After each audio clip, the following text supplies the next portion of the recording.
Hello class 10th, मैं अंकिता आपकी English educator स्वागत करती हूं आपका मैग्नेट ब्रेन्स हिंदी पर, जो आपके लिए लेकर आता है हाई क्वालिटी एजुकेशन के साथ साथ बहुत सारे टॉप कोर्सेज, वो भी एकदम फ्री ऑफ कॉस्ट। और कौन कौन से हैं ये टॉप कोर्सेज? चाहे सीबीएसई का पूरा सिलेबस हो, हिंदी मीडियम है, इंग्लिश मीडियम है, सीयूईटी, उसके अलावा स्टेट बोर्ड्स और ना जाने क्या क्या, जो सब आपके लिए लेकर आता है मैग्नेट ब्रेन्स। इसके अलावा आपको ई नोट्स और ई बुक्स भी प्रोवाइड करवाता ही है। इसीलिए अब आप जान लीजिए कि 6th to 12th क्लास तक के सभी ई नोट्स अब आपके लिए पूरी तरीके से अवेलेबल हैं। आपको लिंक्स इजीली मिल जाएगा डिस्क्रिप्शन बॉक्स में, तो आप ज़रूर चेक कर लीजिएगा। और अब हम बढ़ते हैं कि अब मैं आपके लिए क्या क्या लेकर आई हूँ। आज मैं आप लोगों के लिए लेकर आई हूँ आपके इंग्लिश की फर्स्ट फ्लाइट की बुक का चैप्टर ग्लिम्पसेस ऑफ इंडिया, और आज हम करेंगे इसका फर्स्ट पार्ट। देखिए स्टूडेंट्स, ये आपके पूरे सिलेबस का सबसे लेंदी चैप्टर है, सबसे बड़ा चैप्टर है, और इसके 3 हिस्से हैं। आज हम करने वाले हैं इसका पहला हिस्सा, जिसका नाम है अ बेकर फ्रॉम गोवा। आज हम इसको कंप्लीट करेंगे और ऐसे ही अलग अलग पोर्शंस में अलग अलग पार्ट्स को, तीनों पार्ट्स को हम कवर करेंगे। और आज जो टॉपिक हम इसका कवर करने वाले हैं वो है इस पोर्शन का एक्सप्लेनेशन। तो चलिए स्टार्ट करते हैं ये वीडियो।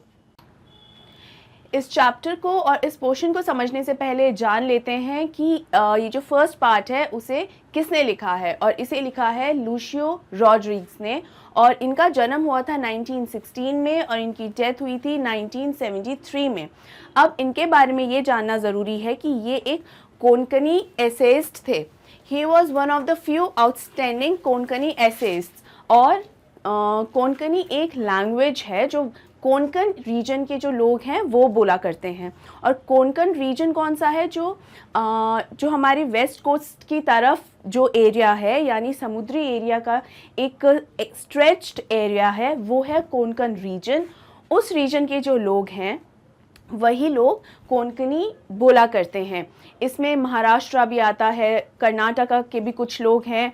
तो उसी तरह लूशियो रॉड्रिग्स भी हैं, वो इसी एरिया से बिलोंग करते हैं और कोंकणी लैंग्वेज में लिखा करते थे। An authority on Goan folklore, he contributed several articles in English and Konkani to various periodicals and broadcast many talks. Besides serving as professor of English in colleges in Bombay and Goa, he was visiting professor of folklore at Indian University in 1969. अब ये जानने से पहले कि ये क्या करते थे, ये सबसे इम्पॉर्टेंट शब्द है यहाँ पे folklore। folklore का मतलब होता है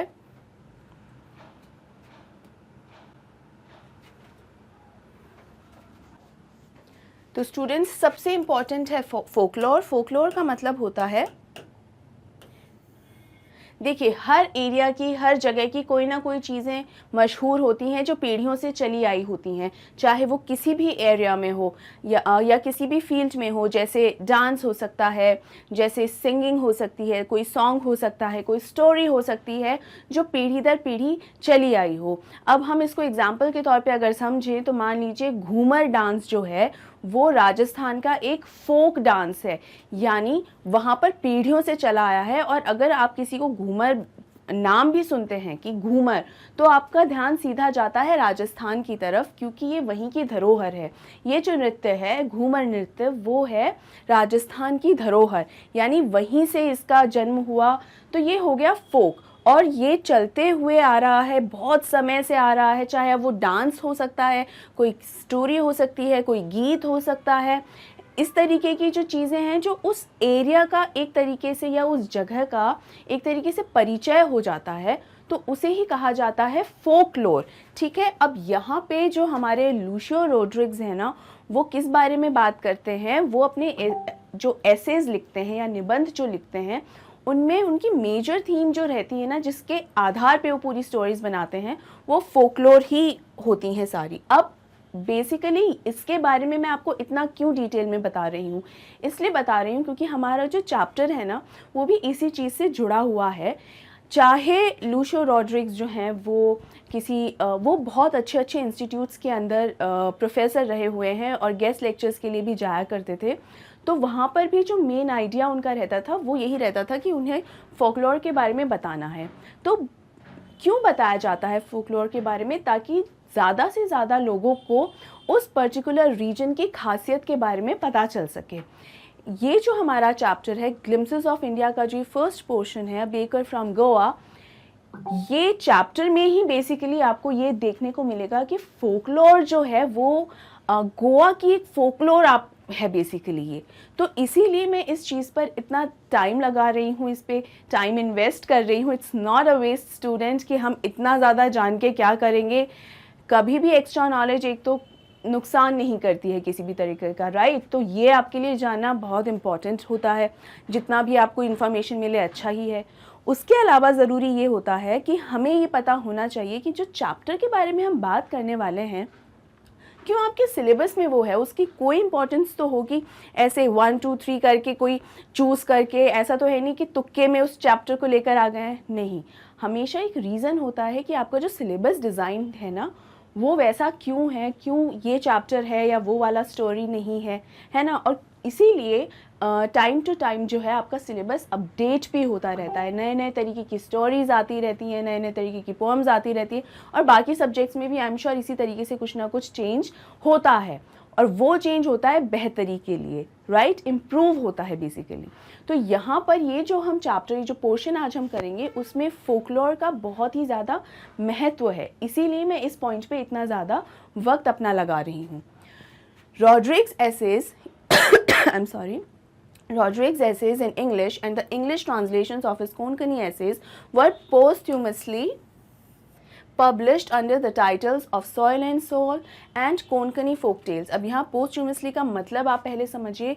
posthumously का मतलब होता है कि आपके द्वारा कोई काम अगर लिखा गया है, वो अगर आपकी मृत्यु के बाद वो काम पब्लिश होता है, यानी आपकी मृत्यु के बाद चाहे पब्लिश हो रहा हो या फेमस हो रहा हो, कुछ भी हो रहा हो उस काम के साथ, लेकिन अगर राइटर की डेथ के बाद अगर कुछ होता है then it is known as posthumously. ठीक है, ये शब्द ऐसा नहीं है कि सिर्फ किसी राइटर के साथ ही जुड़ा हो, कोई भी हो सकता है, कोई भी व्यक्ति उसके द्वारा किया गया कोई काम या उससे जुड़ी हुई कोई भी चीज़ या उससे जुड़ी हुई कोई भी बात जब उस व्यक्ति की डेथ के बाद किसी की निगाह में आती है या उसके बाद उसको मान लीजिए प्रसिद्धि मिलती है, तो उसे कहा जाता है पोस्ट्यूमसली। फॉर एग्जाम्पल यहाँ पर ल्यूशियो रॉड्रिग्स की ही जब हम बात कर रहे हैं तो इनके कुछ एसेज थे जो इन्होंने इंग्लिश में लिखे थे, ठीक है, और कुछ एसेज थे जिनका इंग्लिश में ट्रांसलेशन हुआ था। देखिए, कुछ तो इंग्लिश में लिखे ही थे और कुछ कोंकणी लैंग्वेज में लिखे थे, तो कोंकणी लैंग्वेज से उनको इंग्लिश में ट्रांसलेट किया गया। तो दो प्रकार के उन्होंने एसेज लिखे हैं, कोंकणी में और इंग्लिश में। तो कुछ ऐसे एसेज जो थे वो इस प्रकार के थे जो उनकी डेथ के बाद पब्लिश हुए थे। कहाँ पब्लिश हुए थे? एक तो हुए थे ऑफ सॉइल एंड सोल के बारे में। ये आपको ध्यान रखना है, इस पर अक्सर क्वेश्चन बन जाता है और कई बार एमसीक्यू के तौर पे भी आ जाता है, 1 मार्क क्वेश्चन के अकॉर्डिंग भी आ जाता है, कई बार 2 मार्क के लिए भी आ जाता है, क्योंकि यहाँ पर आपको 2 तरीके के एसेज के बारे में है। तो सिंस यहाँ पे आपको मार्क्स भी मिलते हैं और इस तरीके के क्वेश्चंस भी बन जाते हैं, तो भी यहाँ पर टाइम देना हमारा थोड़ा सा ज़रूरी हो जाता है स्टूडेंट्स। तो ऑफ सॉइल एंड सोल एक बुक है जिसके अंदर इंग्लिश एसेज हैं, ठीक है, और जो एक दूसरी बुक है उसमें है Konkani folk tales. Konkani folk tales में जो उनके कोंकणी के जो एसेज हैं, कोंकणी भाषा में जो लिखे हुए एसेज हैं, उनका इंग्लिश ट्रांसलेशंस हैं, ठीक है, इंग्लिश ट्रांसलेशंस हैं इसमें, ठीक है। तो ये ध्यान रखिए, ये इन्फॉर्मेशन आप यहाँ देखिए, ये इम्पॉर्टेंट है इन्फॉर्मेशन बहुत ही, और ये जानना भी आपके लिए बहुत ही ज़्यादा आवश्यक है कि किस तरीके के राइटर हैं। ये एक बार समझ में आ गया ना आपको कि फोकलोर बेसिकली क्या है और किस तरीके से रॉड्रिग्स इसे इस्तेमाल करते हैं और कितना ज़्यादा गहरा प्रभाव है एक फोकलोर का इस राइटर पे, तो आपको अच्छे से समझ में आ जाएगा। और ये जो स्टोरी होने वाली है, let me tell you students, बहुत ही ज़्यादा इंटरेस्टिंग भी होने वाली है, बहुत ही बढ़िया स्टोरी है, बच्चों के अकॉर्डिंग ही है एकदम, और आप बहुत इसे एंजॉय करने वाले हैं। तो चलिए बिना कोई टाइम और स्पेंड और वेस्ट करते हुए हम सीधे बढ़ते हैं हमारे चैप्टर के एक्सप्लेनेशन की ओर। और जो सबसे पहला लाइन है इस चैप्टर का, इस पोर्शन का, वो क्या है? This is a pen portrait of a traditional Goan village baker who still has an important place in his society. अब ये जो पहला ही सेंटेंस है ना स्टूडेंट्स, वो बेसिकली चैप्टर का हिस्सा नहीं है. चैप्टर के बारे में एक बात बताई हुई है कि ये जो चैप्टर है वो क्या है, वो एक पेन पोर्ट्रेट है एक ट्रेडिशनल गोवन विलेज बेकर के बारे में.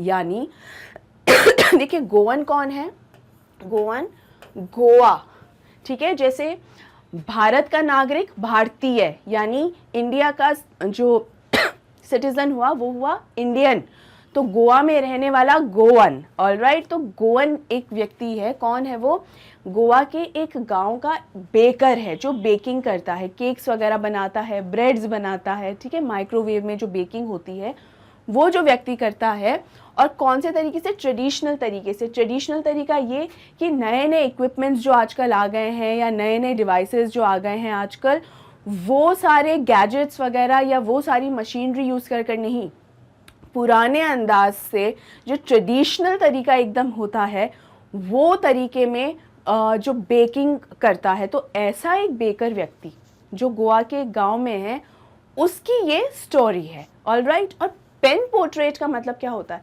पोर्ट्रेट क्या होती है, पोर्ट्रेट एक होती है तस्वीर होती है. अब पहले तो सिर्फ पेंटिंग की जाती थी, आजकल तो कैमराज हैं, मोबाइल फ़ोन्स में भी कैमराज हैं. आजकल मोबाइल फ़ोन्स बात करने के लिए नहीं खरीदे जाते हैं, कैमरा के लिए खरीदे जाते हैं. तो देखिए डिवाइस क्या है और यूसेज क्या कर रहे हैं हम लोग. तो यही आई थिंक 21st सेंचुरी का जो एक अपडेटेड वर्जन शायद एक ये बात भी है.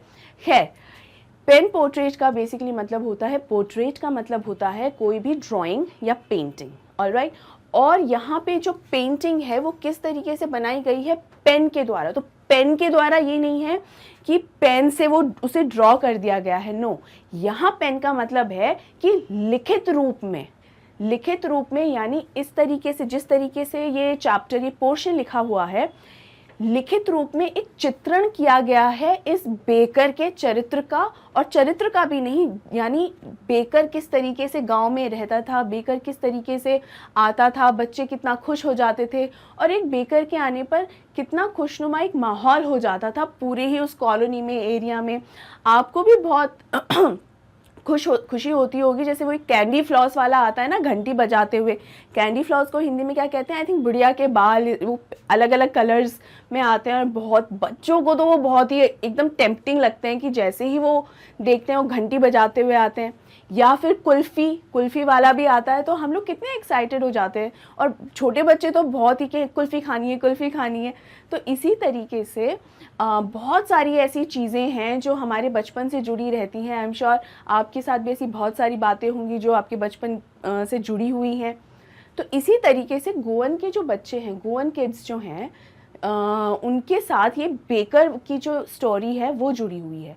तो ये एक फोकलोर हो गई, और उसका जो चित्रण किया गया है जिस तरीके से लिखित रूप में, तो जिस तरीके से लिखी गई है ये पूरी स्टोरी और इसको एक्सप्लेन किया गया है, ऐसा मानो एकदम आपके सामने एक पेंटिंग बना दी गई है. जिस तरीके से स्टोरी को लिखा गया है, आपके दिमाग में, आपके जहन में एक पेंटिंग बन जाएगी उस बेकर की. इसीलिए इसको कहा गया है pen portrait.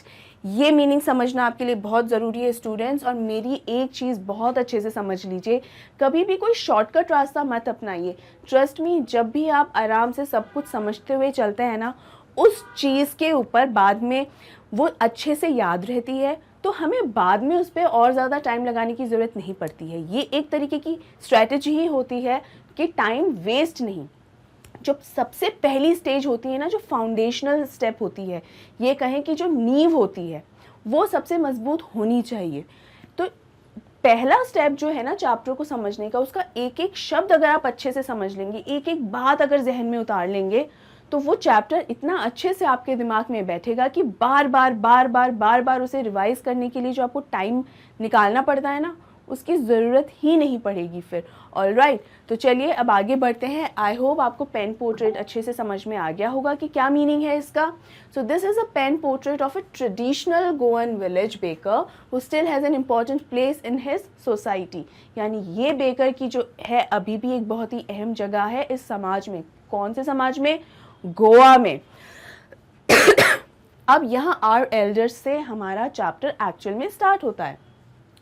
Our elders are often heard reminiscing nostalgically about those good old Portuguese day, the Portuguese and their famous loaves of bread. अब यहाँ पर reminiscing nostalgically का मतलब क्या होता है कि किन्हीं कुछ ऐसी चीज़ या कोई ऐसा समय, ऐसा दौर या ऐसे दिन जिन्हें आप बहुत ज़्यादा, बहुत ही अच्छा समय जो बीता हो और उसे आप बहुत ज़्यादा याद कर रहे हों कि वो भी कुछ दिन थे, तो वो दिन याद करने का मतलब ही होता है रेमिनाइजिंग नॉस्टैल्जिकली. ये देखिए इसका मीनिंग भी यहाँ लिखा है, thinking fondly of the past.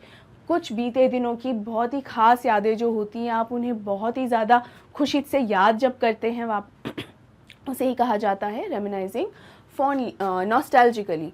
About those good old Portuguese days. Portuguese days का मतलब क्या है कि ये उस समय की बात हो रही है जब गोवा के ऊपर पोर्टुगीज़ या पोर्टुगल एक जगह है देश जो गोवा के ऊपर राज करते थे. ठीक है, गोवा पे उन्हीं का ही कब्जा था. तो पोर्टुगीज़ डेज़ जो हैं, ये जब गोवा का रूल था, गोवा पर रूल था पोर्टुगीज़ का. पोर्टुगीज़ मतलब पोर्टुगल के लोगों को कहा जाता है, या पुर्तगाल भी कहा जाता है. अगर हिंदी में मैं बोलूँ तो पुर्तगाल भी कहा जाता है.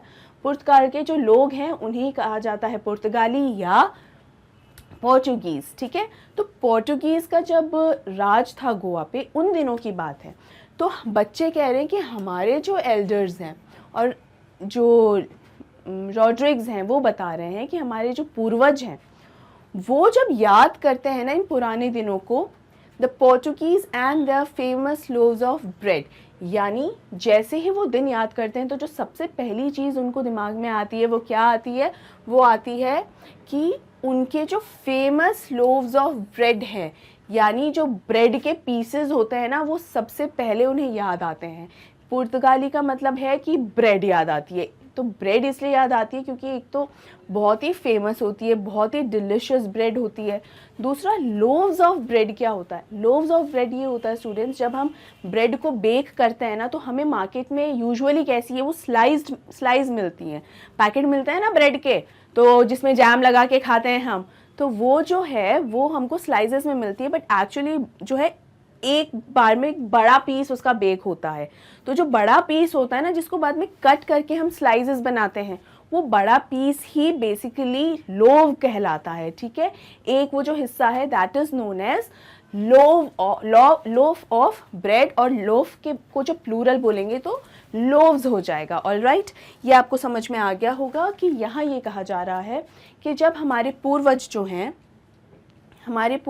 हैं जब भी उन दिनों को याद करते हैं जब पोर्टुगीज़ का हमारे ऊपर राज था, तो जैसे ही वो दिन याद आते हैं, सबसे पहले याद आता है पुर्तगाली और उनके बनाए हुए breads. Those eaters of loaves might have vanished मतलब एकदम जड़ से ख़त्म हो जाना, एकदम चीज़ का ख़त्म ही हो जाना, एकदम गायब ही हो जाना पूरी तरीके से, उसका कुछ बचना ही नहीं. तो हो सकता है कि वो जो लोव्स के जो ईटर्स हैं, मतलब लोव्स को जो इतना पसंद किए जाते थे, किसके लोव्स? ब्रेड के. इतना ज़्यादा जो पसंद किया जाता था ना, ये हो सकता है कि अब उनका यहाँ पे कोई भी एक कुछ भी नहीं है, कण भी अब उनका यहाँ नहीं बचा हुआ है. वो कम्प्लीटली वैनिश हो चुके हैं, एकदम यहाँ से हट गए हैं. But the makers are still there. लेकिन वो जो बनाने वाले हैं ना, लोव्स बनाने वाले, यानी ब्रेड को बेक करने वाले लोग हैं ना, वो अभी भी यहाँ पर हैं. यानी बेकिंग कौन लेकर आया? ब्रेड बनाने का ये जो सारा कुछ, ये जो ट्रिक है, तरीका होता है ब्रेड बनाने का, ये तरीका कौन लेकर आया? पुर्तगाली लोग ये तरीका लेकर आए. अब पुर्तगाली का तो नामो निशान भी रहा नहीं है गोवा में, वो तो एकदम कम्प्लीटली ख़त्म हो ही चुका है उनका रूल. अब तो गोवा पूरी तरीके से हमारा ही है. लेकिन वो लोग तो चले गए, उनका तो कोई नामो निशान ही नहीं है. लेकिन उनकी क्या यहाँ पर चीज़ें रह गई हैं? वही पुराना ट्रेडिशनल तरीका ब्रेड्स को बनाने का. तो अभी जो ब्रेड को बनाने वाले लोग हैं आज भी यहाँ मौजूद हैं. We still have amongst us the mixers, the moulders and those who bake the loaves. इसका ये मतलब है, देखिए मिक्सर्स और मोल्डर्स का यहाँ पे दो तरीके से मतलब है। पहले मिक्सर समझते हैं। एक तो मिक्सर होता है कि वो मशीन जो मिक्स करे, ठीक है, जैसे मिक्सर ग्राइंडर्स होता है ना, घर में मिक्सी होती है, तो एक तो मिक्सर वो हो गया। तो अलग अलग तरीके के कि ब्रेड बनाने के पहले जो बैटर बनाना होता है, जो घोल बनाना होता है, उसको बनाने के लिए मिक्सर, ठीक है।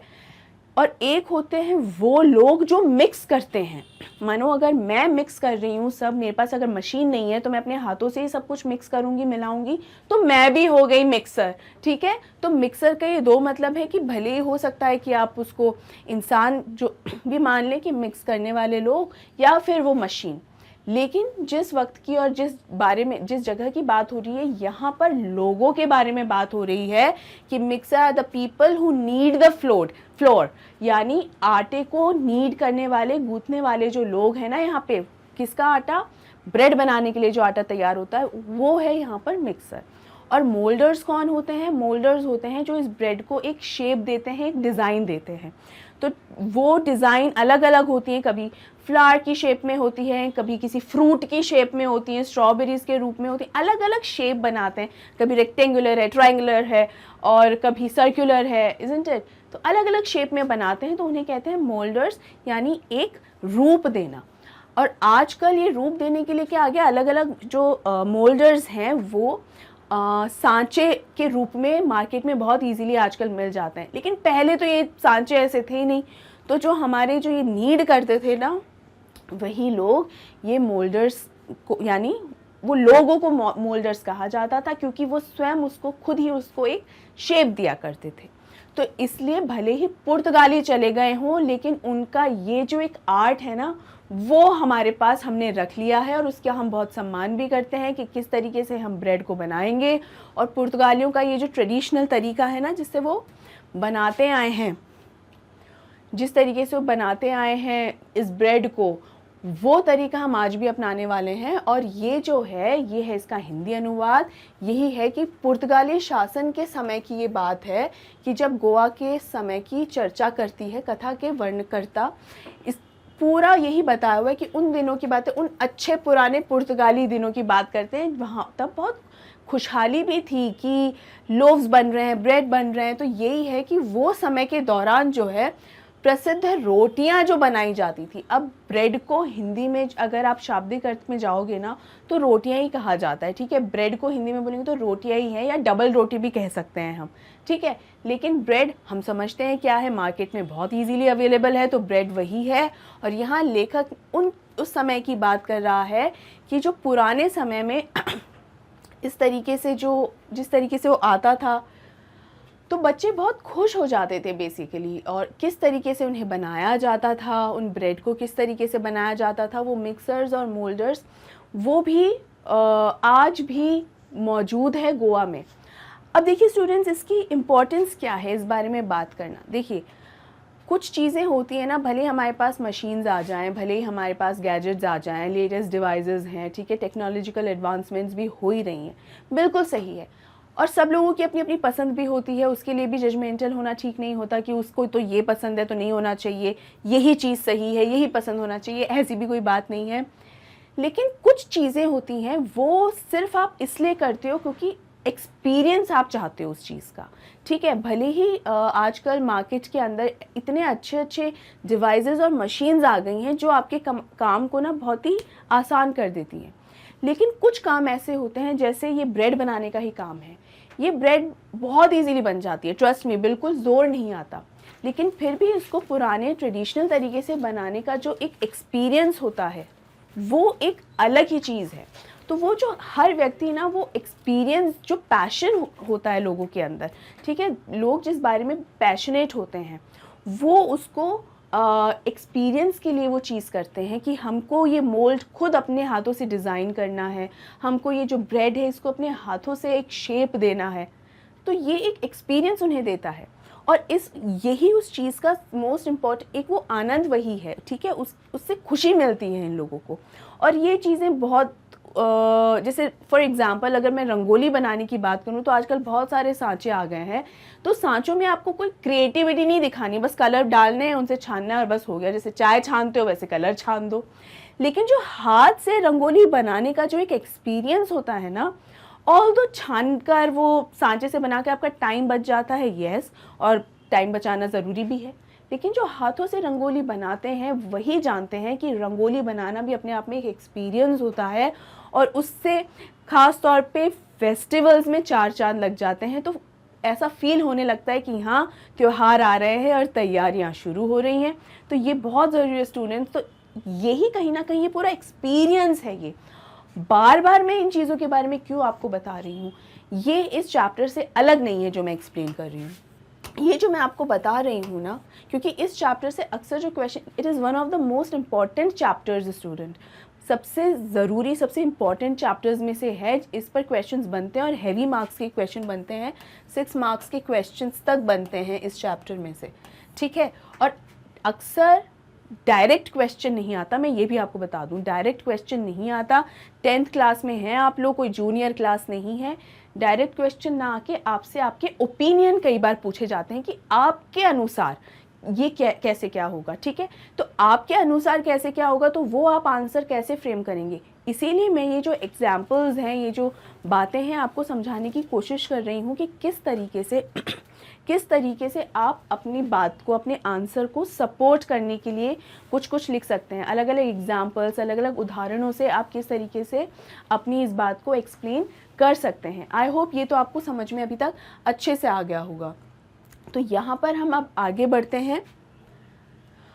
Those age-old, time-tested furnaces still exist. The fire in the furnaces has not yet been extinguished. The thud and jingle of the traditional baker's bamboo, heralding his arrival in the morning, can still be heard in some places. Maybe the father is not alive, but the son still carries on the family profession. These bakers are, even today, known as pedder in Goa.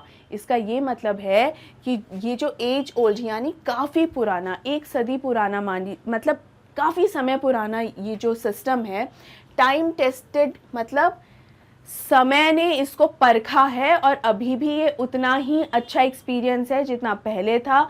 यानी सदियों से ये चला आ रहा है और कभी से भी चला आ रहा हो, लेकिन ये पुराना नहीं होता। जैसे कैंडी फ्लॉस वाला जब आता है या कुल्फ़ी वाला आपकी कॉलोनी में आता है, वो वहाँ कितने ही सालों से आ रहा हो। नई जनरेशन्स आती रहेंगी और नई जनरेशन्स, नए बच्चों के साथ नए ये कैंडी फ्लॉस बेचने वाले, कुल्फ़ी बेचने वाले भी आते रहेंगे। तो समय को परखा हुआ है, कभी भी उनके आने से हम लोग बोर नहीं हो सकते कि अरे फिर आ गया वो। इनफैक्ट हमेशा खुशी होती है, एक एक्साइटमेंट आ जाती है बड़ों में भी और बच्चों में भी कि आ गया कुल्फ़ी वाला आ गया, ठीक है। तो यहाँ पर भी वही है कि हमारा बेकर वापस आ गया है। तो और फर्नेसेस क्या होते हैं, फर्नेसेस का मतलब यहाँ पर ये है कि वेरी हॉट एनक्लोज्ड चैम्बर, यानी ये वो एक तरीके का माइक्रोवेव मान लीजिए, देसी माइक्रोवेव।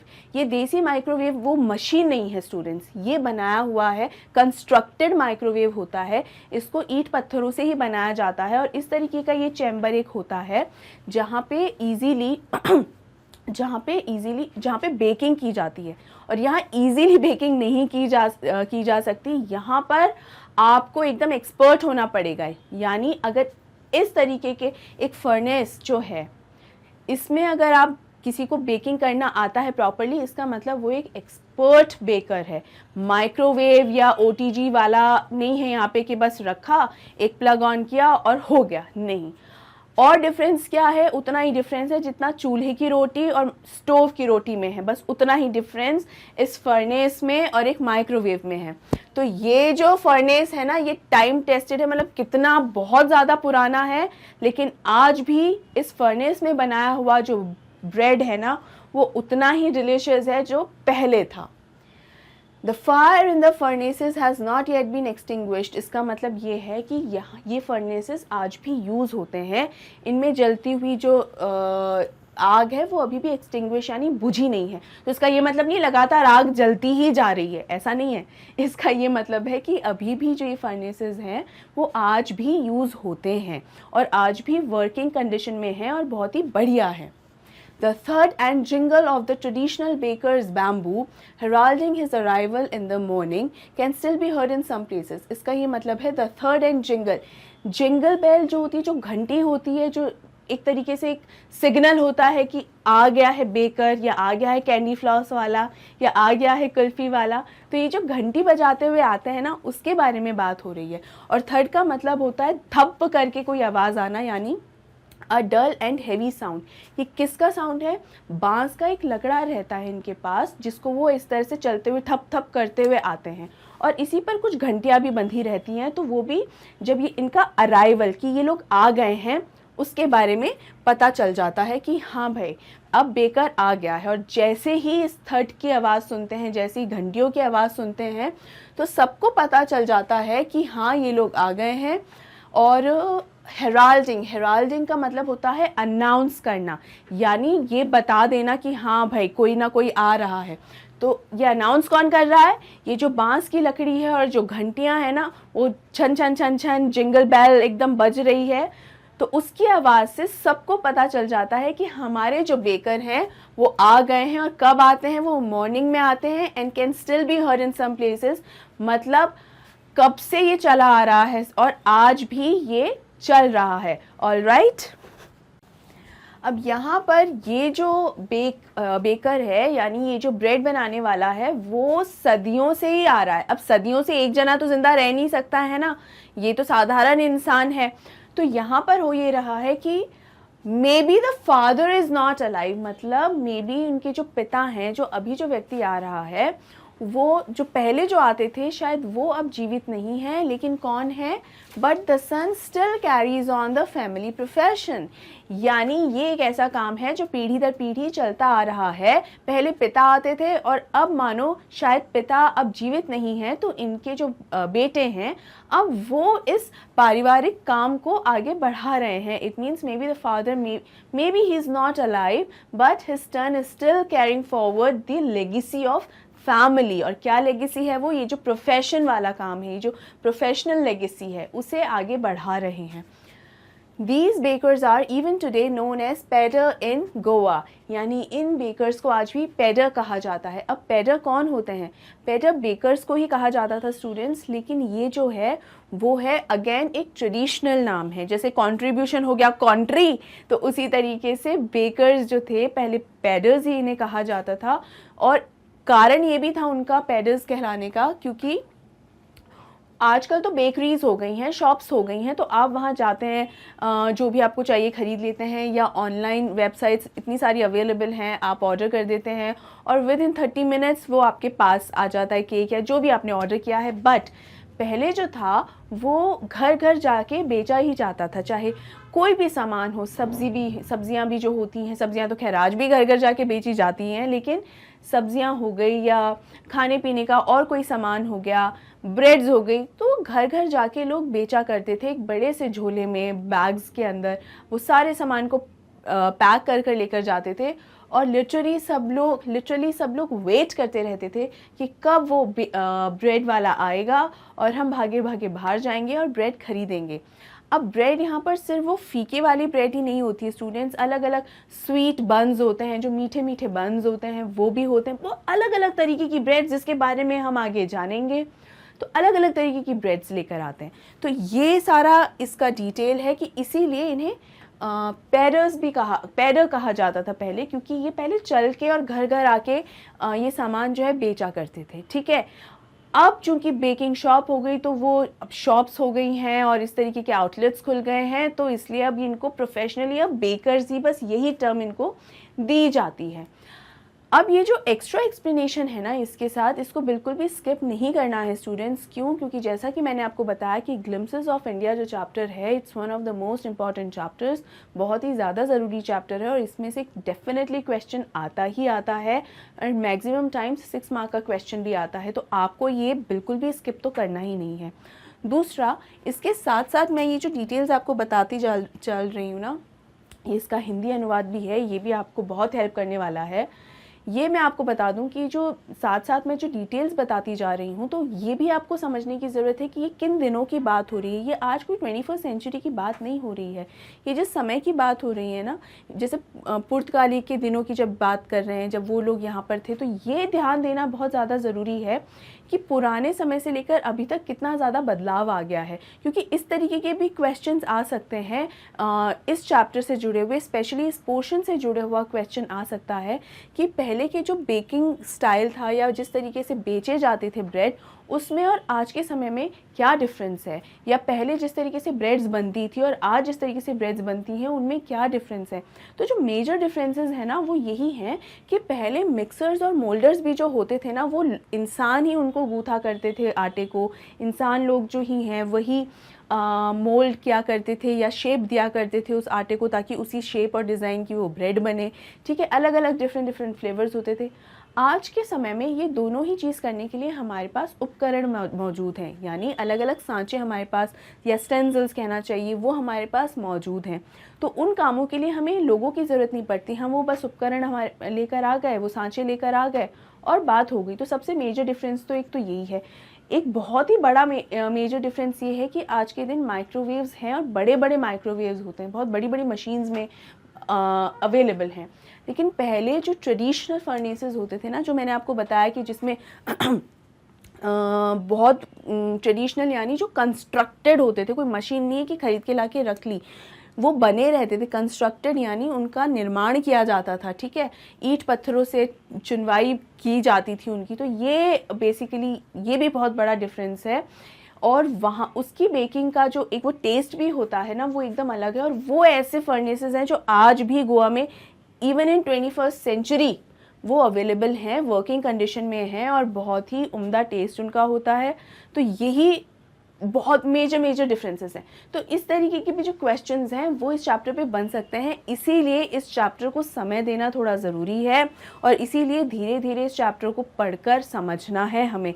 ठीक है, एक बार ये चैप्टर आपको बढ़िया तरीके से याद हो जाए तो फिर आपको बार बार रिवाइज करने की भी ज़रूरत नहीं है। अपना टाइम बढ़िया तरीके से एक ही बार में इन्वेस्ट कर लीजिए ताकि रिटर्न भी उसी हिसाब से बहुत ही शानदार हो। ये इसका रिटन एक्सप्लेनेशन था और इसमें यही था कि उनके आगमन की आवाज़ और उनकी बांस की छड़ी की थाप सुन सकते हैं। और ये जो पैडर्स हैं, शब्द का प्रयोग अभी भी बेकर्स का वर्णन करने के लिए किया जाता है। कहाँ? गोवा में। गोवा में आज भी ये ट्रेडिशनल नाम चलता है पैडर्स, कि बेकर्स आ गए यानी पैडर्स हैं। और बेकर्स अब आते तो रास्ते पर तो आते हैं नहीं, वहाँ पर भी बेकिंग शॉप्स हैं, लेकिन कहाँ आज भी उन्हें पैडर्स ही जाता है, स्पेशली गोवा में। तो यहाँ हमें ये समझना ज़रूरी है कि जो बांस की थाप सुनकर सबको पता चल जाता था कि हाँ भाई ब्रेड वाला आ गया है, बेकर आ गया है हमारा। और उनको क्या कहा जाता था? बेकर नहीं कहा जाता था, पैडर्स कहा जाता था। इस पर भी क्वेश्चन बन सकता है स्टूडेंट्स, हर एक लाइन इस चैप्टर की इम्पोर्टेंट है। आगे बढ़ते हैं।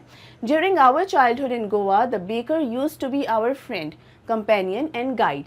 He used to come at least twice a day, once when he set out in the morning on his selling round and then again when he returned after emptying his huge basket. इसका ये मतलब है कि हमारे बचपन के समय, किसके बचपन के समय हम बात कर रहे हैं? रॉड्रिक्स की। उन्होंने अपने बारे में ही कहीं ना कहीं इसके अंदर फोकलोर यही हुई ना कि अपने आप को लेकर भी उस कहानी में एकदम इन्वॉल्व किया है।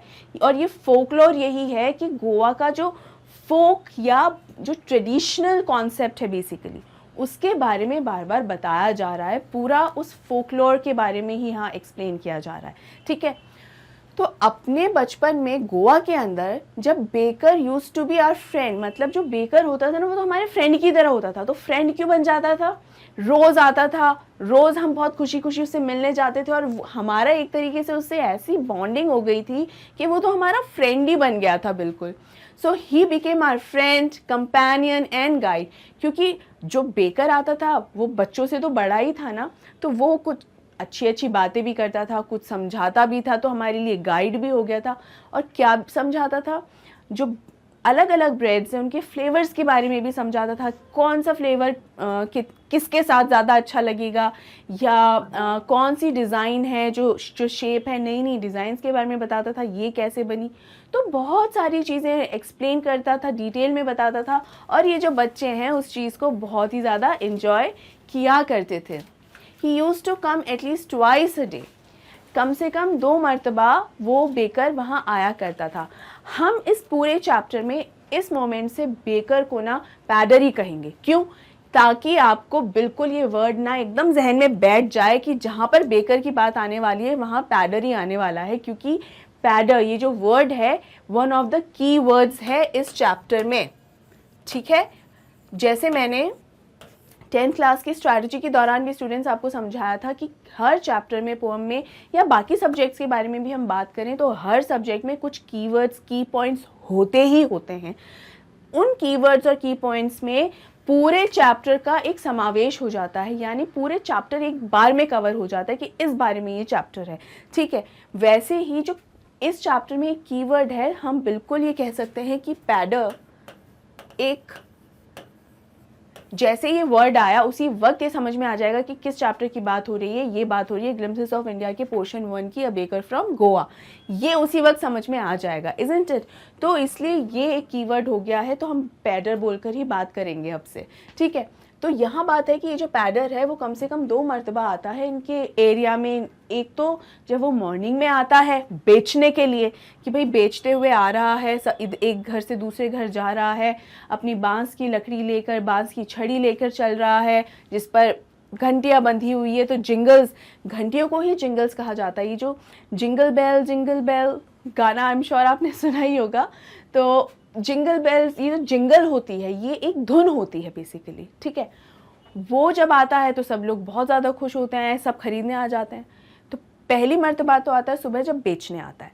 दूसरी मर्तबा जब वो सब बेच कर, जब सब सारी ब्रेड्स उसने बेच दी होती हैं, तब वो वापस जब घर लौट रहा होता है, रिटर्न घर जब लौट रहा होता है after emptying his huge basket, मतलब एक बड़ी सी टोकरी में वो ये सारी ब्रेड्स लेकर आया करता था।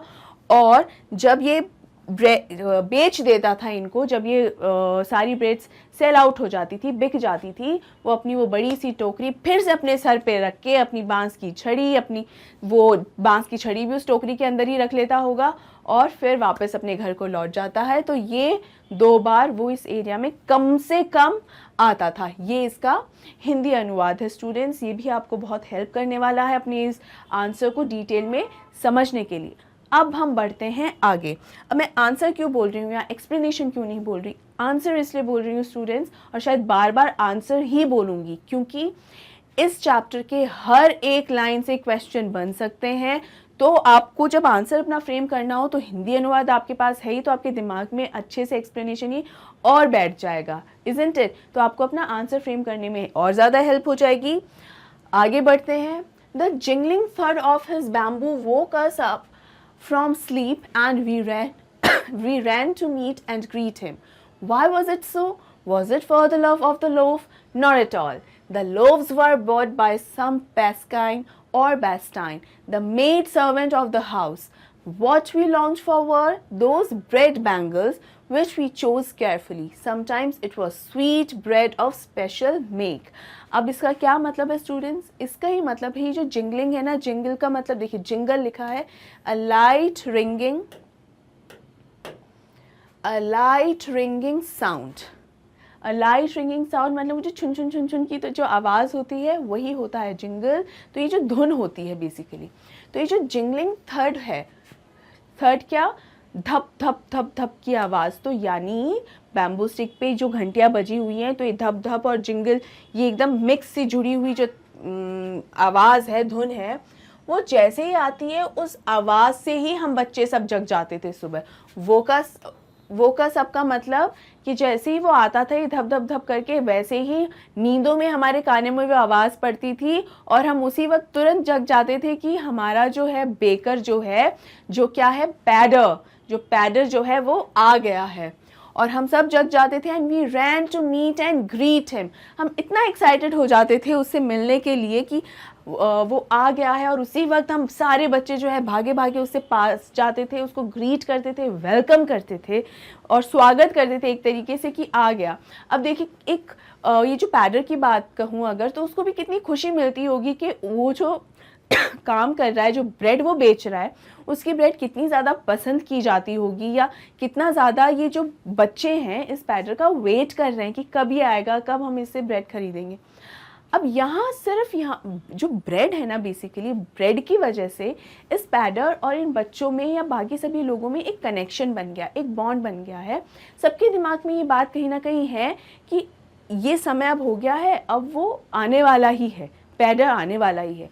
अगर किसी दिन 1 मिनट 2 मिनट 5 मिनट भी लेट हो जाए तो वेट होने लगता था कि अरे अभी तक आया नहीं, क्या बात हो गई, सब ठीक तो है, कब आएगा। और जैसे ही आते हुए देखते हैं तो एक्चुअल में सब लोगों के अंदर एक खुशी की लहर दौड़ पड़ती है। तो कहीं ना कहीं इस ब्रेड ने जो है, ये जो लोव्स हैं, उन्होंने सभी लोगों को एक दूसरे से बांध रखा था। वो जैसा कि मैंने आपको वो रंगोली के एग्जाम्पल में बताया था कि ये जो ब्रेड खरीदना, बेचना, बनाना, ये सब जो है ना, वो एक एक्सपीरियंस है। यानी मशीन्स हैं, ठीक है, काम हमारा आसान कर देती हैं, वो भी बहुत अच्छी बात है, लेकिन ये जो बेचने, आज के दिन हम ऑनलाइन ऑर्डर कर देते हैं, हमारा उसमें भी काम आसान हो जाता है, कितना इजी हो जाता है।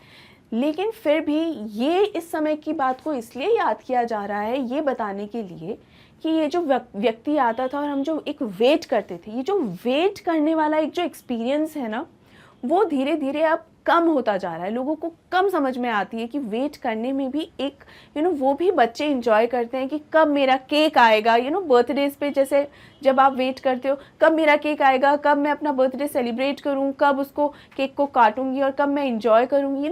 ये सब एक्सपीरियंसेस होते हैं। और ये बच्चों के लिए हमेशा ये वेट करना कि ये पैडर कब आएगा, वो एक वेट है।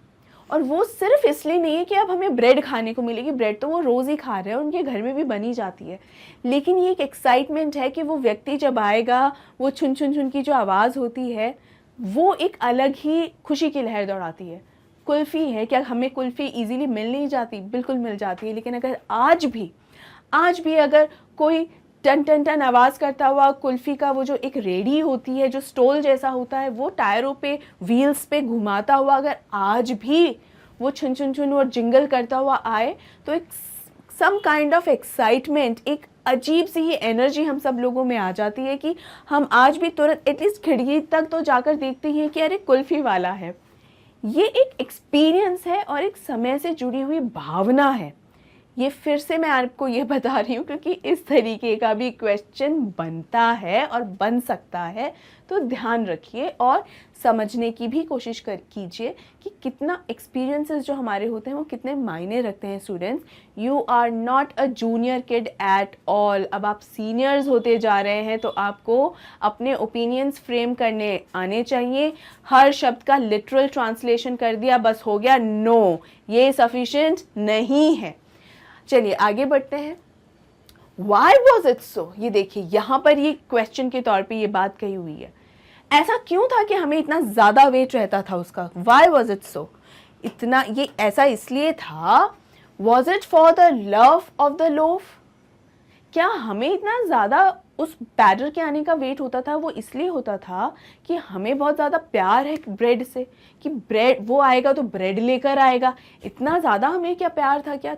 अगर ऐसा है तब तो ठीक है, लेकिन ऐसा नहीं है तो हम इतना बुरी तरह वेट क्यों कर रहे होते थे उसका?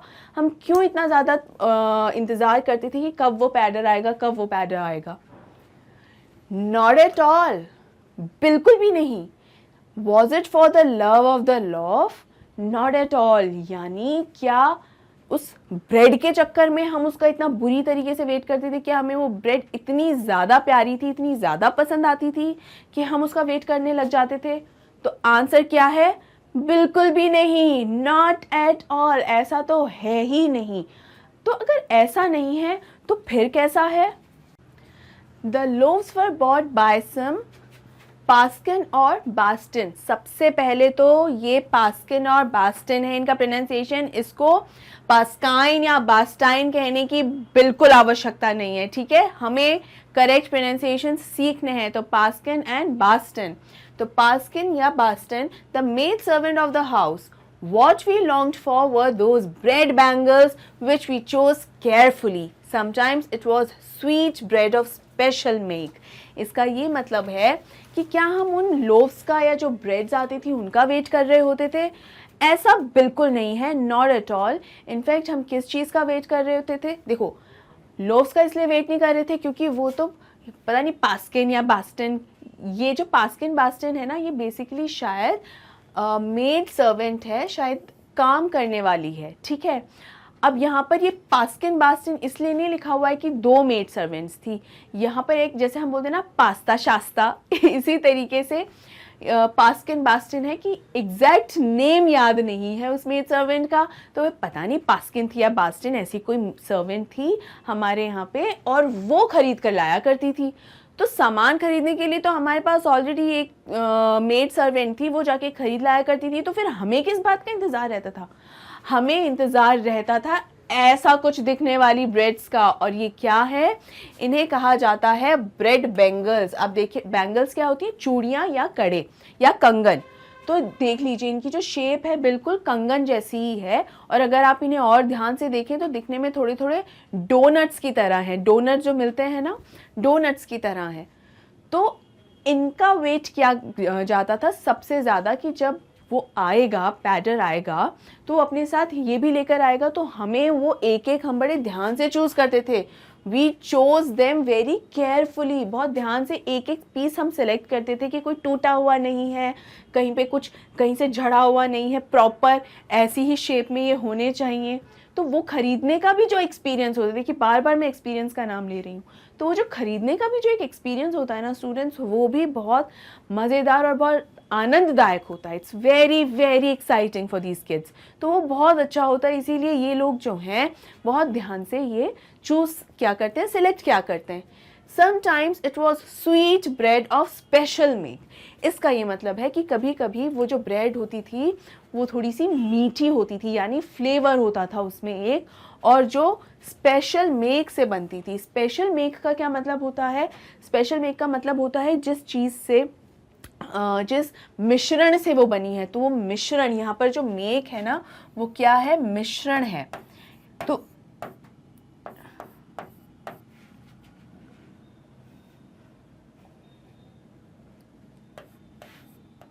मिश्रण है, ठीक है। मैंने ऑलमोस्ट मिश्रण लिख दिया था पहले, लेकिन मिश्रण है बेसिकली।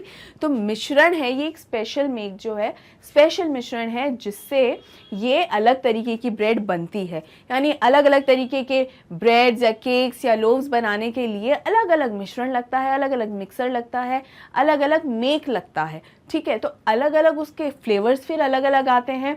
तो एक जिस तरीके की ब्रेड की बात हो रही है वो है ये ब्रेड बैंगल, जिनको खरीदने में, जिनको एक एक चूज कर करके खरीदने में इन बच्चों को बहुत मज़ा आता था। और वो उसके लिए कि हम उसको सेलेक्ट करेंगे, आज ऐसा होगा, आज वैसा होगा, और उनके साथ कहीं ना कहीं ब्रेड्स को, इनको खाने से ज़्यादा वो बच्चे खेलते होंगे, हाथ में पहनकर देखने की कोशिश भी करते होंगे। तो ये जो एक एक्साइटमेंट होती है ना, ये जो एक आनंद होता है, वो बहुत ही ज़्यादा मज़ेदार होता है।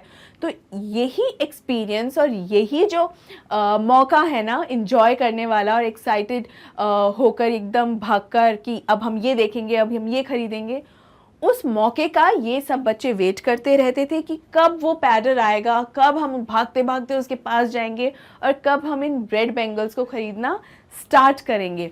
ये है इसका हिंदी अनुवाद, और ये इसमें यही समझाया गया है बेसिकली। जैसा कि मैं हर बार आपको बताती हूँ कि हिंदी अनुवाद है आपकी और भी बेहतर समझ के लिए, तो इसीलिए ये हिंदी अनुवाद आपके लिए है कि आप इसे पढ़ लेंगे तो अच्छे से आपको समझ में ये आ जाएगा स्टूडेंट्स।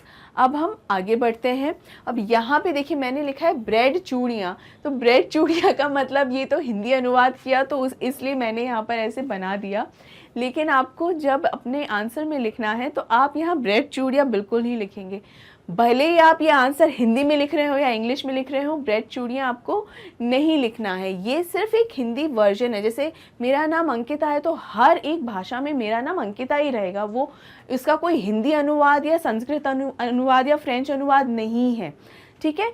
ये ब्रेड चूड़ियाँ यहाँ इसलिए लिखा हुआ है आपको ये बताने के लिए कि ऐसा करना नहीं है आपको। ऑलराइट, आपको करना ये है कि जो इसका नाम है विच इज़ ब्रेड बैंगल्स, आपको वही लिखना है। दूसरा, ज़्यादा कंफ्यूज होने की ज़रूरत भी नहीं है, आपका इंग्लिश का एग्ज़ाम है तो आपको लिखना तो इंग्लिश में ही है पूरा। बिल्कुल समझाने के हिसाब से मैं आपके लिए लेकर आई हूँ ये, और बहुत ज़्यादा सिंपल एक्सप्लेनेशन करने की कोशिश कर रही हूँ स्टूडेंट्स। ऑल्दो बहुत ज़्यादा डिटेल्ड है, आई कैन अंडरस्टैंड, लेकिन इस चैप्टर को इसी तरह पढ़ना ज़रूरी है। बार बार हर स्लाइड में यही बोल रही हूँ that it is very important and it is very important. The baker made his musical entry on the scene with the jhang jhang sound of his specially made bamboo staff। इसका ये मतलब है, same वही बात हो रही है कि फिर से जो पैडर है वो अपना जो बैम्बू स्टिक है वो ये झंग झंग मतलब ये जो साउंड, जिस तरीके का साउंड प्रोड्यूस हो रहा है एकदम झंग झंग झंग झंग, इस तरीके से झमझमाता हुआ जो साउंड एकदम प्रोड्यूस हो रहा है उसके बारे में बात कर रहे हैं। और बैम्बू स्टफ का मतलब ये है स्टिक या छड़ी।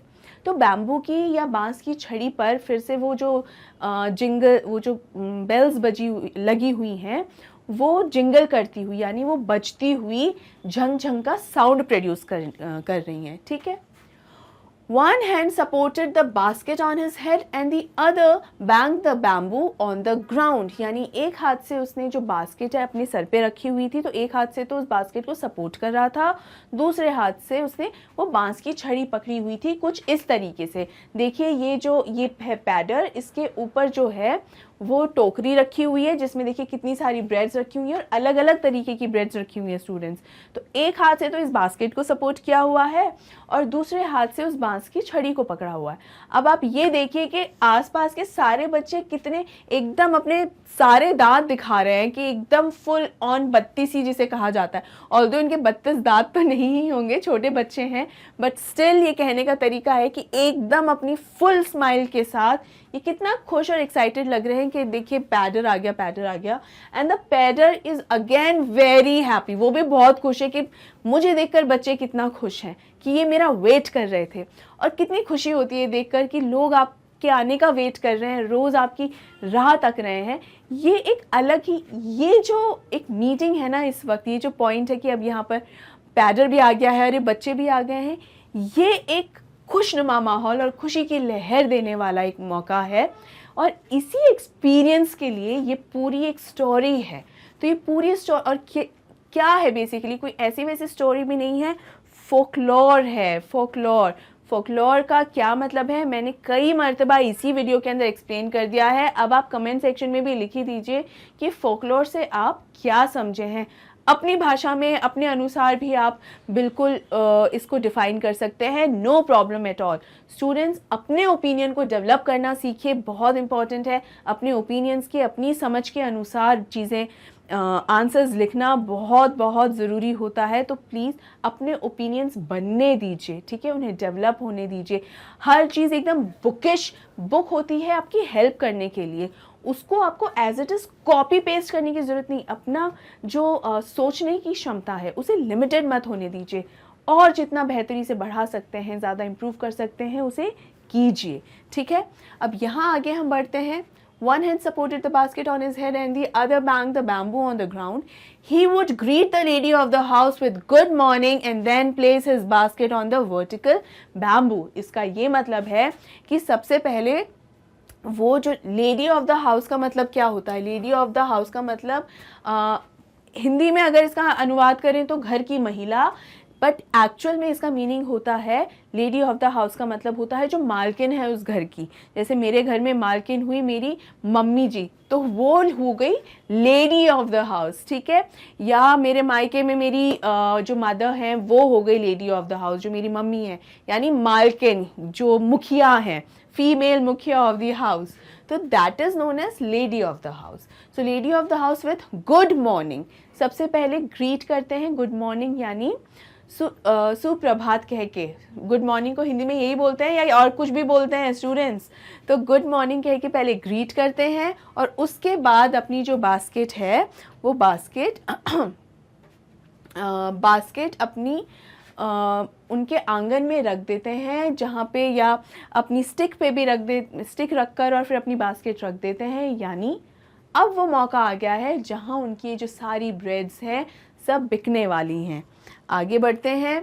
Wickets would be pushed aside with a mild rebuke and the loaves would be delivered to the servant। अरे तुम यहाँ कहाँ से आ गए, चलो चलो पीछे हटो पीछे हटो। यही करती है ना मदर्स कि जब हम बहुत ज़्यादा एक्साइटेड हो जाते हैं कुछ सामान खरीदने के लिए कि मम्मी ये भी चाहिए, मम्मी वो भी चाहिए, तो मम्मी हल्का सा एक गुस्सा सा करती है। ये जो हल्का सा गुस्सा है ना, वही है माइल्ड रिब्यूक। हल्का सा गुस्सा यानी बहुत ज़्यादा ज़ोर से डांट डपट नहीं। यहाँ मदर्स गई हैं शॉपिंग करने के लिए, जो ब्रेड खरीदने के लिए या जो भी वो खरीदना चाह रही हैं वो खरीदने के लिए गई हैं, तो वो चाहती हैं कि मैं शांति से आराम से सही तरीके से उसे खरीद लूँ। ये बच्चों की अगर जो शरारतें हो रही हैं और बच्चे बीच में अगर ऐसे आ रहे हैं तो शायद वो जो खरीदना चाह रही है ना वो प्रॉपरली नहीं खरीद पाएंगी। तो थोड़ा सा हमारी मम्मियों ने भी हमारे साथ ऐसा किया ही है और अभी भी करती हैं कि पीछे पीछे तुम थोड़ा सा दूर रहो, ऐसे मत करो, चलो हटो, मुझे मेरा काम तो करने दो, मेरा काम नहीं हो पाएगा, इस काम में लेट हो गई तो बाकी घर के सभी कामों में मैं लेट हो जाऊंगी। मेरे ख्याल से ये सभी के घर की कहानी होगी स्टूडेंट्स। तो इसी तरीके से जो मदर्स हैं हल्का सा डांट देती हैं, और उसी के बारे में यहाँ पर रॉड्रिग्स ने लिखा है कि हम जो बच्चे होते थे हमें पुश्ड असाइड यानी हमें थोड़ा सा हटा दिया जाता था। वैसे धक्का नहीं दिया जाता था लेकिन हटा दिया जाता था हल्की सी डांट के साथ कि चलो चलो पीछे हटो। And the loaves would be delivered to the servant. जो मदर या लेडी ऑफ द हाउस है वो पहले लोव्स को पसंद कर लिया करती थी कि कौन सा अच्छा है या कितनी क्वांटिटी में चाहिए, हमारे घर में कितने फैमिली मेम्बर्स हैं उस हिसाब से लोव्स खरीदेंगे, किस फ्लेवर के लोव्स पसंद क्या करते हैं मेरे घर में, उस तरीके से जो लेडी ऑफ द हाउस है सबसे पहले वो लोव्स पसंद कर देती है। और उसके बाद जो सर्वेंट होता है या नौकर होता है या होती है वो जो है वो उन लोव्स को लेकर अंदर घर में चली जाती है, यानी सामान लेकर चली जाती है। But we would not give up, we would climb a bench और the parapet and peep into the basket somehow. I can still recall the typical fragrance of those loaves. इसका ये मतलब है कि हम लेके भले ही मम्मी की शॉपिंग ख़त्म हो गई हो, भले ही जो हमारे घर में नौकर है वो सामान को लेकर चला गया हो, यानी लेन देन और ख़रीद वरीद की तो बात हो चुकी है, ख़त्म मामला, लेकिन हम बच्चों के लिए अभी ये बात ख़त्म नहीं हुई है। भले ही हमें थोड़ा सा डांट के साइड में कर दिया हो लेकिन हम लोग हार नहीं मानते थे। We would never give up. Not give up का मतलब ये होता है हार नहीं मानना, मतलब हार नहीं ही मानना कि हम भी कम नहीं थे। हम क्या करते थे? We would climb a bench, या तो हम किसी बेंच पर चढ़ जाते थे या फिर पैरापेट या पापेट, ये दोनों ही प्रोनाउंसिएशंस बिल्कुल सही हैं। और ये क्या होता है? ये होता है छोटी सी दीवार का जो डंडा सा जो एक बना होता है ना, जिसको हल्का सा ऊंचा बैलेंस, जो एक बैलेंस नहीं कहना चाहिए मुझे, एक हल्की सी दीवार, एक बाउंड्री वॉल की तरह जो दीवारें होती हैं वो, उस पर हम लोग चढ़ जाते थे and peep into the basket. Peep का मतलब होता है झांकना। तो हम उन पर चढ़ चढ़ के और झांकते थे कि उस बास्केट में क्या है। तो वहाँ बेंच पे चढ़ के, और वहाँ इसलिए झांकना पड़ता था क्योंकि मम्मी यूँ तो पास आने नहीं देती थी, तो हम दूर ही खड़े होके कभी बेंच पे चढ़ जाते थे, कभी इस डंडे पे चढ़ जाते थे, और फिर हम उस बास्केट में झांक झांक के देखते थे कि उसमें क्या क्या है। I can still recall the typical fragrance of those loaves. Typical fragrance का मतलब क्या होता है? एक अलग सी ही महक, एक बढ़िया सी खुशबू, ऐसी बढ़िया खुशबू जो मैं आज भी आंख बंद करके जब याद करूं तो मुझे बिल्कुल अच्छे से याद है कि उन लोव्स की, उन ब्रेड्स की खुशबू जो थी वो कैसी थी, और उन्हें याद करके आज भी मैं अपने उसी वक्त में वापस पहुंच जाता हूं। इसका मतलब उसकी खुशबू आज भी उनको याद है, यानी उनका जो बचपन है वो ये पूरे एक्सपीरियंस के साथ जुड़ा हुआ है। Again another example of folklore students, ये भी एक उदाहरण है फोकलोर का कि किस तरीके से सदियों से और बहुत पुराने समय से चला आया हुआ कुछ आज भी रॉड्रिग्स को याद था, और वो ये कहना बताना चाह रहे हैं कि आज भी मैं जब आंख बंद करके अगर याद करूं उस समय को, तो आज भी मुझे वो ब्रेड याद है कि किस तरीके की उसकी खुशबू थी, किस तरीके की उसकी महक थी। ये है इसका हिंदी अनुवाद, जिसमें भी मैंने आपको यही समझाया है कि किस तरीके से जो है बच्चे इतने एक्साइटेड हो जाते थे और इतने खुश हो जाते थे जब वो पैडल को आते हुए देखते थे। मम्मी की थोड़ी सी डांट पड़ती थी उनको, और मैं थोड़ा सा आपके लिए पढ़ देती हूँ कि हम बच्चे फिर भी हार नहीं मानते थे, भले ही मम्मी की डांट पड़ जाए। और वो जो बेकर है उसकी टोकरी के अंदर हम लोग बेंच या मुंडेर, जी हाँ मुंडेर बिल्कुल सही, जो नन्हे की बात या जो बाउंड्री वॉल जैसी की बात मैं कर रही थी, मुंडेर पर चढ़ जाया करते थे।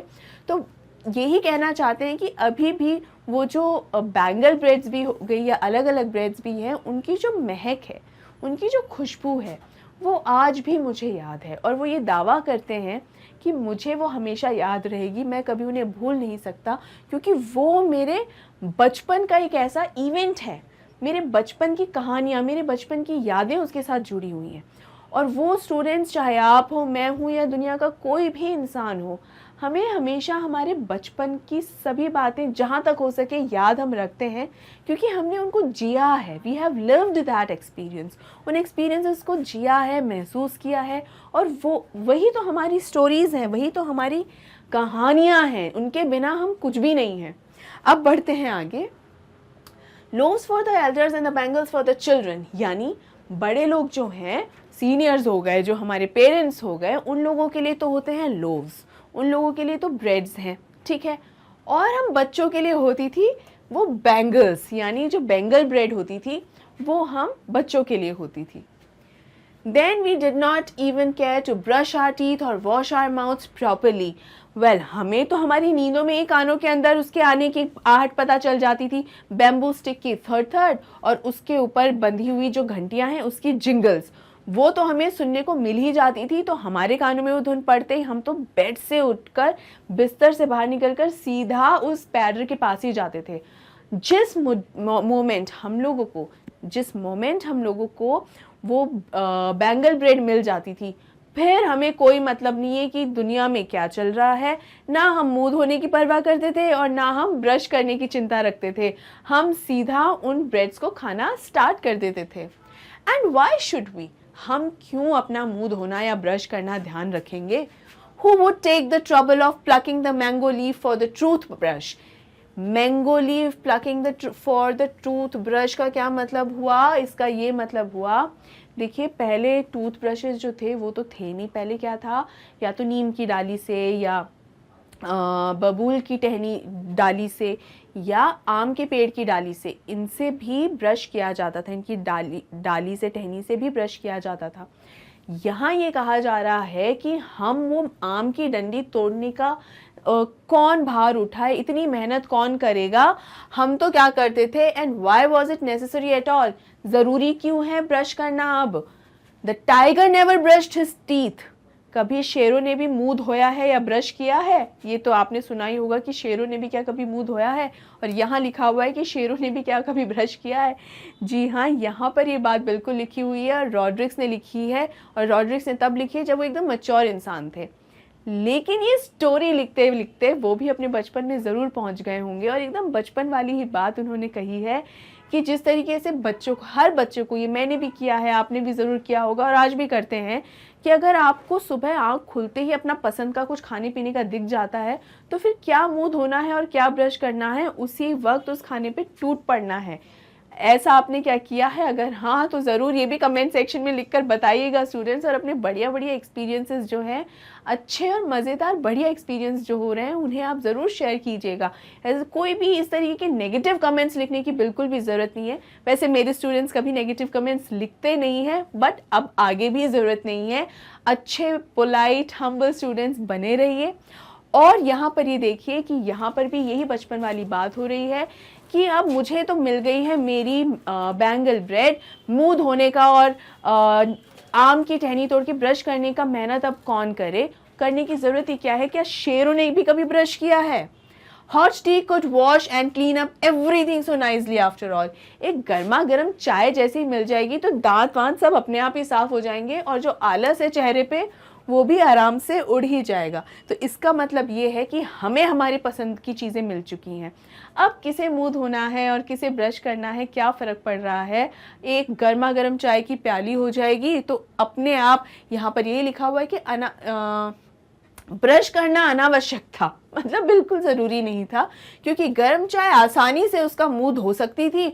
और इसके अलावा बाघ जैसे जीव अपने दांत ब्रश नहीं करते हैं। तो ये भी एक हंसी की ही और मजाक की बात कही गई है यहाँ पे कि बचपन में जब हम पहुंच जाते हैं ना, तो किसी भी एज में बचपन की बात करने लगो, एक 60 साल का व्यक्ति, 70 साल का या 80 साल का व्यक्ति भी जब अपने बचपन वाली बात करता है ना, तो 80 साल का मैच्योर इंसान बनकर नहीं करता, बिल्कुल बचपन में ही वो पहुंच जाता है। बचपन चीज़ ही ऐसी होती है और इसीलिए कोई अपने बचपने से बाहर नहीं आना चाहता। अगर आपको याद हो कि हमारी अमेंडा जो पोएम है, और अगर आपने उसका एक्सप्लेनेशन नहीं देखा है स्टूडेंट्स, तो देख लीजिए, अपलोडेड है।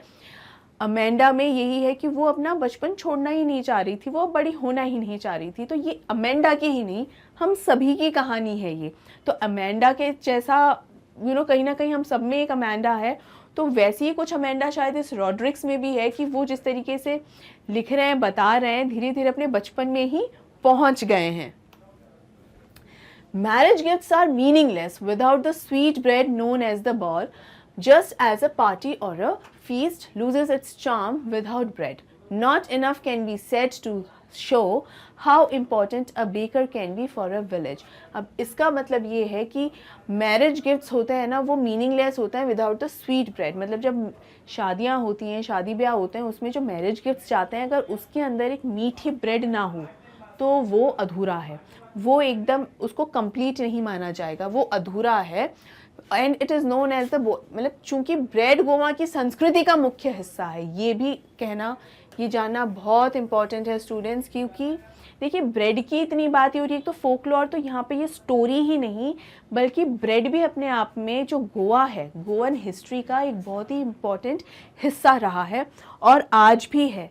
इतनी वैरायटी ऑफ ब्रेड्स गोवा में आज भी मिलती हैं और इतनी डिलिशियस वो होती हैं और देखने में भी इतनी सुंदर होती हैं।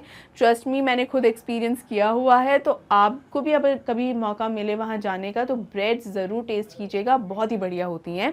और अगर की हैं तो वो भी कमेंट सेक्शन में लिखना मत भूलिए कि आपने अगर गोवा गए हैं और अगर वहाँ पर ब्रेड टेस्ट करी है तो कैसा एक्सपीरियंस रहा है वो आपका। चलिए वापस अपने स्टोरी पे आते हैं कि इसीलिए गोवा के जो प्रमुख कार्यक्रम होते हैं ना, वहाँ पे मीठी ब्रेड या बोल के बिना नहीं हो सकते। तो बोल जो है, ये जो मीठी ब्रेड है ना, वो एक तरीके की जो ब्रेड है उसको बोल कहा जाता है। तो उसके बिना वो सारे कार्यक्रम जो है ना, जितने भी प्रोग्राम्स हैं, स्पेशली मैरिज गिफ्ट्स भी जो हैं, देखिए मैरिज गिफ्ट्स तो यहाँ बस बताने के लिए है, एक इंडिकेशन है कि शादी, क्योंकि शादी सबसे बड़े समारोह में आता है। और भी कोई अगर समारोह हो रहा हो, कोई प्रोग्राम हो रहा हो, if there is any festival even, तो उसमें जो गिफ्ट्स एक्सचेंज होते हैं उसके अंदर अगर ब्रेड ना हो, जिसे बोल नाम से कहा जाता है, बोल नाम से वो फेमस है, वो अगर ना हो तो वो जो गिफ्ट पैकेज है ना, वो अधूरा ही माना जाता है। तो इसीलिए not enough can be said to show how important a baker can be for a village. तो बड़ी से बड़ी पार्टी, बड़ी चाहे कोई भी पार्टी हो, कोई फेस्ट ही हो, फीस्ट का मतलब भी ये है कि एकदम बहुत बड़ी दावत होना, ठीक है। तो कुछ भी हो रहा हो, उसके अंदर अगर ब्रेड नहीं है तो उसे अधूरा ही समझा जाता है, ठीक है। तो यहाँ है not enough can be said to show how important a baker can be for a village. यहाँ यही है कि इसी चीज़ से कि हर जगह उसको शामिल किया जाता है, हर जगह ब्रेड का होना बहुत आवश्यक है। तो उससे यही समझा जाता है कि किसी भी जगह के, मतलब गोवा के लिए कोई बेकर कितना ज़्यादा महत्वपूर्ण हो सकता है, how important a baker for Goa. तो इसीलिए ये जानना, ये समझना आवश्यक है कि अगर गोवन फोकलोर पढ़ रहे हैं, समझ रहे हैं, तो जान लें कि जो ब्रेड है बहुत ही अहम हिस्सा है, बहुत ही ज़रूरी हिस्सा है वहाँ का। बढ़ते हैं अब इसके आगे। The lady of the house must prepare sandwiches on the occasion of her daughter's engagement. Cakes and bolognese are a must for Christmas as well as the other festivals. Thus, the presence of the baker's furnace in the village is absolutely essential. इसका ये मतलब है कि जो भी घर की महिला होती है, वो जब अपनी बेटी की जब सगाई होती है, देखिए हर एक जो इवेंट है या फंक्शन है, उसके कुछ रस्म और रिवाज होते हैं कि ये तो होना अनिवार्य है ही, इसके बिना तो ये रस्म अधूरी है, पूरी ही नहीं होगी। उसी तरह अगर अपनी बेटी की सगाई हो रही है यहाँ पर कि अगर तो उसकी जो मदर है, लड़की की जो मदर है, ज़रूरी है कि वो आई एम सॉरी, ज़रूरी है कि वो सैंडविचेस प्रिपेयर करे अपनी बेटी की एंगेजमेंट के दिन, यानी अपनी बेटी की सगाई के दिन जो है वो मदर जो होती है, दुल्हन की जो मदर होती है, उसे सैंडविचेस प्रिपेयर करना ही होता है। ये एक रस्म भी है और ज़रूरी रस्म ये इसलिए हो गई है क्योंकि सैंडविचेस में क्या किससे बनते हैं? सैंडविचेस ब्रेड से बनते हैं। और ब्रेड्स कौन बेक करता है? बेकर्स या हमारे पेडर्स जो हम इनको बुला रहे हैं इस चैप्टर के दौरान, तो वही बनाते हैं। तो उसके बिना तो ये सैंडविचेस बन ही नहीं सकते हैं। सो केक्स एंड बुलेनाज are a must for Christmas as well as other festivals. तो ये जो केक्स होते हैं क्रिसमस के दौरान, देखिए क्रिसमस तो एक बहुत ही बड़ा फेस्टिवल हो गया है और इस पर इतने केक्स और कुकीज़ और कप केक्स ना जाने कितने, इवन डोनट्स और एक और बुलेनाज, ये सब जो डिशेस होती हैं, ये सब जो कहना चाहिए जो पैडर्स ही बनाते हैं, इनका एक अलग ही महत्व हो जाता है इस टाइम पे। जैसे होता है ना कि जो घेवर है, अपना एक राजस्थानी आइटम है, स्वीट डिश है घेवर। कहाँ की मशहूर है? राजस्थानी घेवर। अब वैसे तो वो पूरे साल ही मिलती है, लेकिन संक्रांत के आसपास या तीज के आसपास की जो घेवर होती है ना, उसका टेस्ट एकदम अलग ही होता है ना। तो ये जानना बहुत ज़रूरी है कि कौन सी चीज़ रहती पूरे साल ही है, लेकिन कुछ समय के लिए इनके भी कुछ इवेंट्स होते हैं। जैसे मैंने घेवर का ही बताया कि तीज के समय की जो घेवर होती है या संक्रांत के समय की जो घेवर होती है, उसका जो स्वाद होता है वो एकदम अलग ही होता है। आपको अब यहाँ पे कमेंट सेक्शंस में ये बताना है कि आपके एरिया की कौन कौन सी वो मिठाई है जो बहुत फेमस है और किस त्योहार पे उस मिठाई का जो एकदम चरम पर होती है उसकी मांग, यानी उसकी डिमांड। हर कोई उस इवेंट पे, उस त्योहार पे, फेस्टिवल पे वो मिठाई ज़रूर शामिल करता है। ये आप ज़रूर अपने कमेंट सेक्शंस में लिखकर बताइए स्टूडेंट्स। और यहाँ हम चलते हैं और देखते हैं कि जो क्रिसमस है वहाँ पर तब क्या क्या बनता है। क्रिसमस में बनते हैं बुलेनास, केक्स और जो कप केक्स हैं, ये सब कुछ वहाँ बनाया जाता है। And thus the presence of the bakers furnace is an essential, यानी बेकर की जो फर्नेस है, फर्नेस मैंने आपको बताया था फर्नेस जो वही है जिस पर केक्स जो हैं बेक होते हैं, तो वो होना बहुत ज़्यादा ही अनिवार्य है। मतलब ये एक नीड है, एक रिक्वायरमेंट है। सिर्फ ऐसा ही नहीं है कि हाँ शौकिया बना दी या बहुत पुराना, नहीं, सिर्फ शौकिया नहीं है, एक रिक्वायरमेंट है, बहुत ज़्यादा ज़रूरत है इसकी। ऑलराइट, चलिए अब आगे बढ़ते हैं। द बेकर और bread seller of those days had a peculiar dress known as the kabai. इसका ये मतलब है, पिक्यूलियर का मतलब होता है पर्टिकुलर, पिक्यूलियर का मतलब है पर्टिकुलर, और इसका मीनिंग ये है कि जो ये बेकर्स होते हैं या पैडर्स होते हैं, ये पैडर्स एक अनोखी किस्म की पोशाक में आते थे। यहाँ पर्टिकुलर का आप ये समझिए कि अर्थ होगा अनोखा, ठीक है, अनोखा। तो अनोखे रूप में एक अलग सा ही अनोखे तरीके की एक ड्रेस पहनकर आते थे। मैं इसकी फोटोग्राफ आपको दिखाती हूँ, जहाँ पे ये देखिए,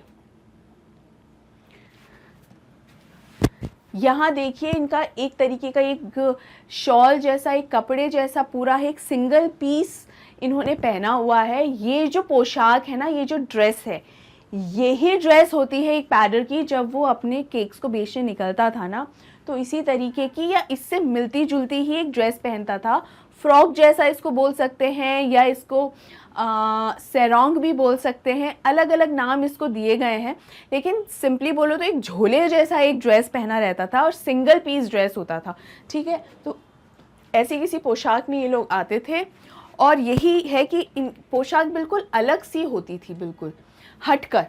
तो और इस ड्रेस को कहा क्या जाता था? कबाई, इसे कहा जाता था कबाई।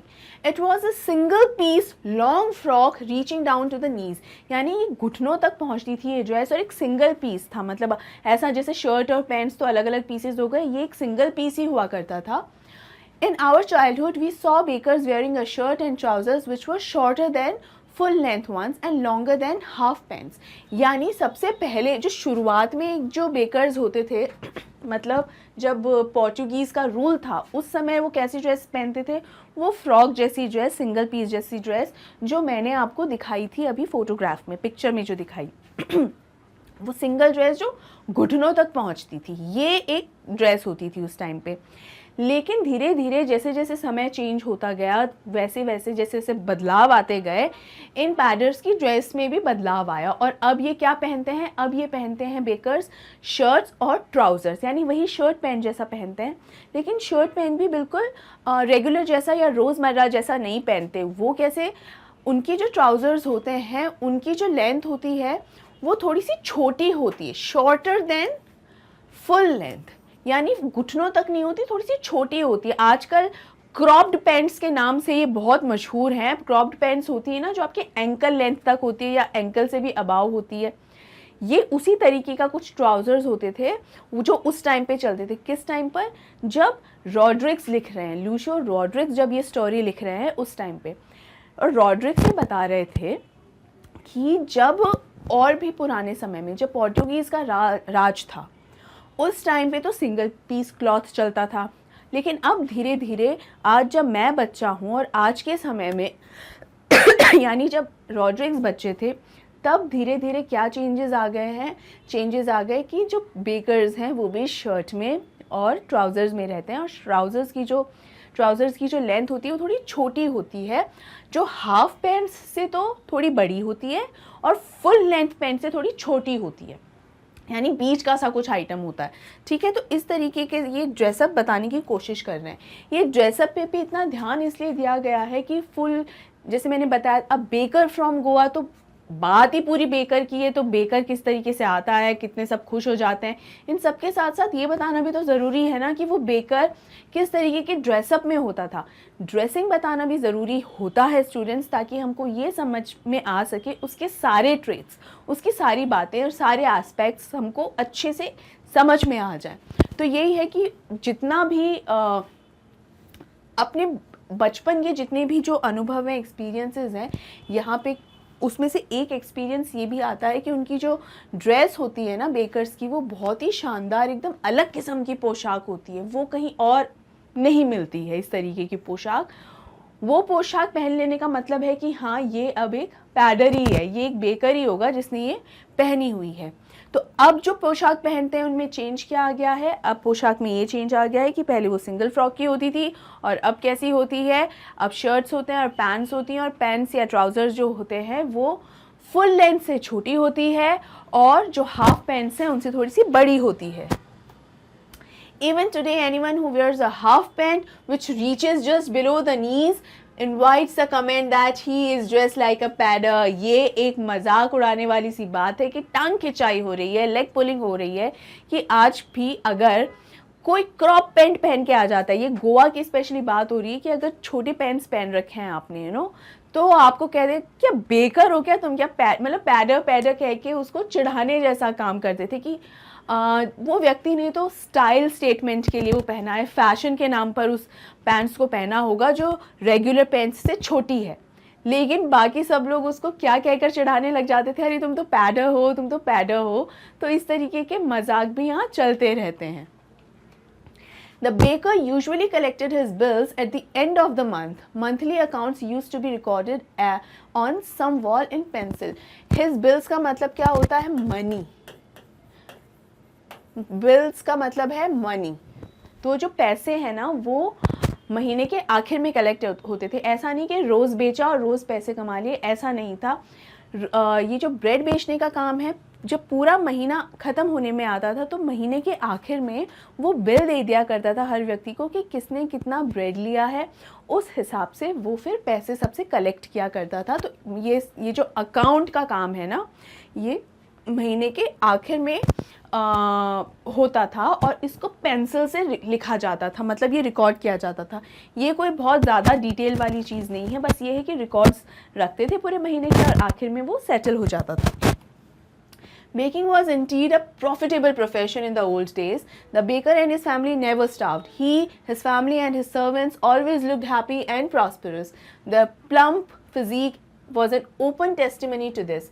Even today, any person with a jackfruit-like physical appearance is easily compared to a baker. इसका क्या मतलब है? इसका यही मतलब है कि बेकिंग जो है वो बिना किसी डाउट के एक बहुत ही प्रॉफिटेबल, यानी जिससे प्रॉफिट हो, जिससे बहुत ज़्यादा फ़ायदा हो। तो एक फ़ायदेमंद काम ही है, फ़ायदेमंद कारोबार ही है पुराने समय की स्पेशली अगर बात करें तो।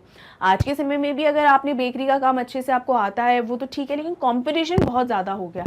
लेकिन पहले के ज़माने में ये था यहाँ पे गोवा में, स्पेशली पोर्टुगीज़ टाइम में, कि उस दौरान अगर आप बेकर हो, अगर एक पैडर हो, प्रोफेशनल बेकर हो अगर, और अगर आपको अपना काम बढ़िया आता है तो इसका मतलब डेफिनेटली आप जो हैं बहुत ही ज़्यादा प्रॉफिट में रहने वाले हो, क्योंकि मशीन्स वगैरह नहीं होते थे, पूरा आर्टिस्ट वाला जैसा काम होता था। तो अगर आप प्रोफेशनल नहीं हो, शौकिया तौर पे ही बस करना जानते हो, तो आप उसको प्रोफेशन में तब्दील करना शायद आपके लिए मुश्किल हो जाएगा।